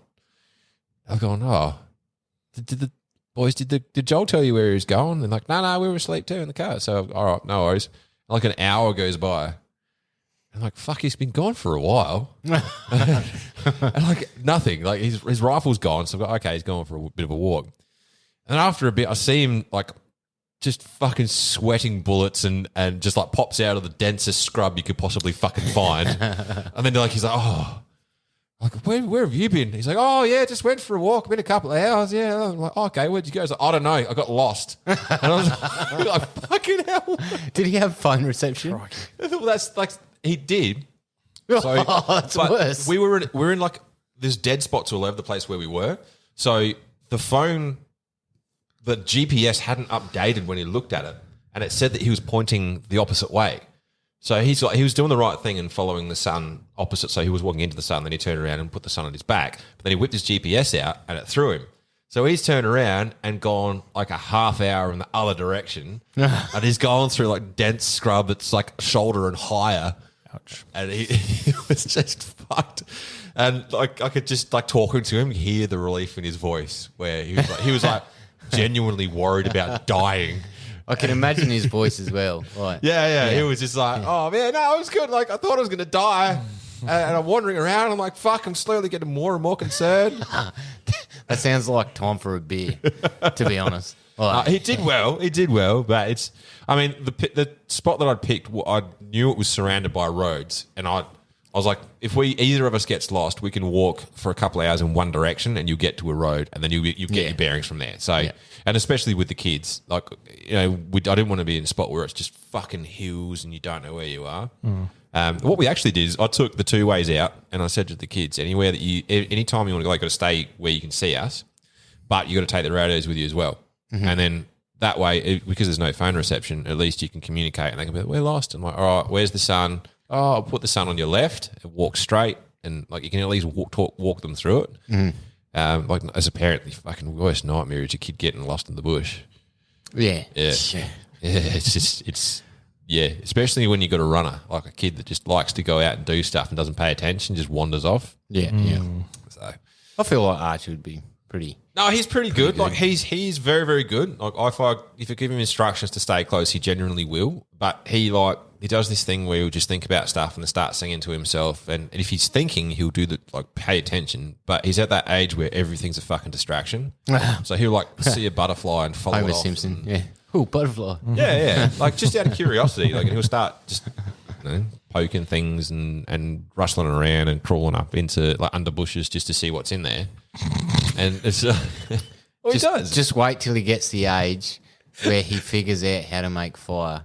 Then watch him like a hawk, bro. He's figured it out. So he's got a couple of flintstones. Oh. We're pretty strict with those. Yeah. Like, no, they don't move. They don't come out at all unless I'm with you. Wait till he gets about like 12, 13 years old. Then When he's going to be like, oh. Fuck you, Dad. I think like when he's taller than me and he realizes that he's like stronger than me as well. That'll be the point where he goes, This is where you bring him down a peg or two. that's right. Yeah. You do something intensely challenging and be like, see, you're not as strong, champ. I don't know. He's going to be a fucking unit, mate. He's going to be a unit. Yeah, he's going to be pretty big. He's a pretty cool lad, actually. Nah, he won't be like that. He's got the kindest heart on him. He's got his mum's heart, and he's his dad's last name. My last name. I was going to say his mum's heart, his dad's ADHD, and that's pretty much it. What a combo. Oh, Caleb is champing at the bit to finish. Am I? You are. How do you know? I can tell. How do you know? You're fidgeting. I'm fidgeting. When someone grabs their keys and grabs things, that's a sign. You going? What am I grabbing? Yeah. I'm not grabbing anything. I can tell. You're on the way out the door already. Mate, you don't know me. I do. Well, you I know do, you because very I'm well. fucking pressing the button. It's time to wrap this thing up. Thank you once again for listening to Centre Made Podcast. It's always a pleasure putting this on for you guys, our loyal listeners. Another episode finished, guys. Yeah. Thanks for listening all the way through. We appreciate it. We get a bit of feedback about the 2-hour episode lengths, and people are actually enjoying it. Sorry for talking about fucking fart. I thought No, you love it. for I an thought hour. I'd bring in something that you're familiar with because it's such a clenching moment for you all the time. Unintended. All right, dude and dudettes, that's it from Send It Mate podcast for this week. We will catch you next week with maybe a guest. We don't know. Hit us up on the Insta. We'll definitely be a guest. Ooh, will it? Cheers. Whoop, whoop. Catch you then. Gotcha. G'day, dude and dudettes. Josh here. Do you find it hard to keep your long, hard barrels free from gun STDs? Maybe you need a clean out of your bore. If this is you, jump on over to highcaliber.com.au and use the promo code SENDITMATE to receive a 10% discount on all your gun cleaning needs. And remember, it's sexy to support Australian-made products. Everyone here at Send It Mate uses High Caliber, and we can promise you that it'll keep your firearms free from those pesky gun STDs.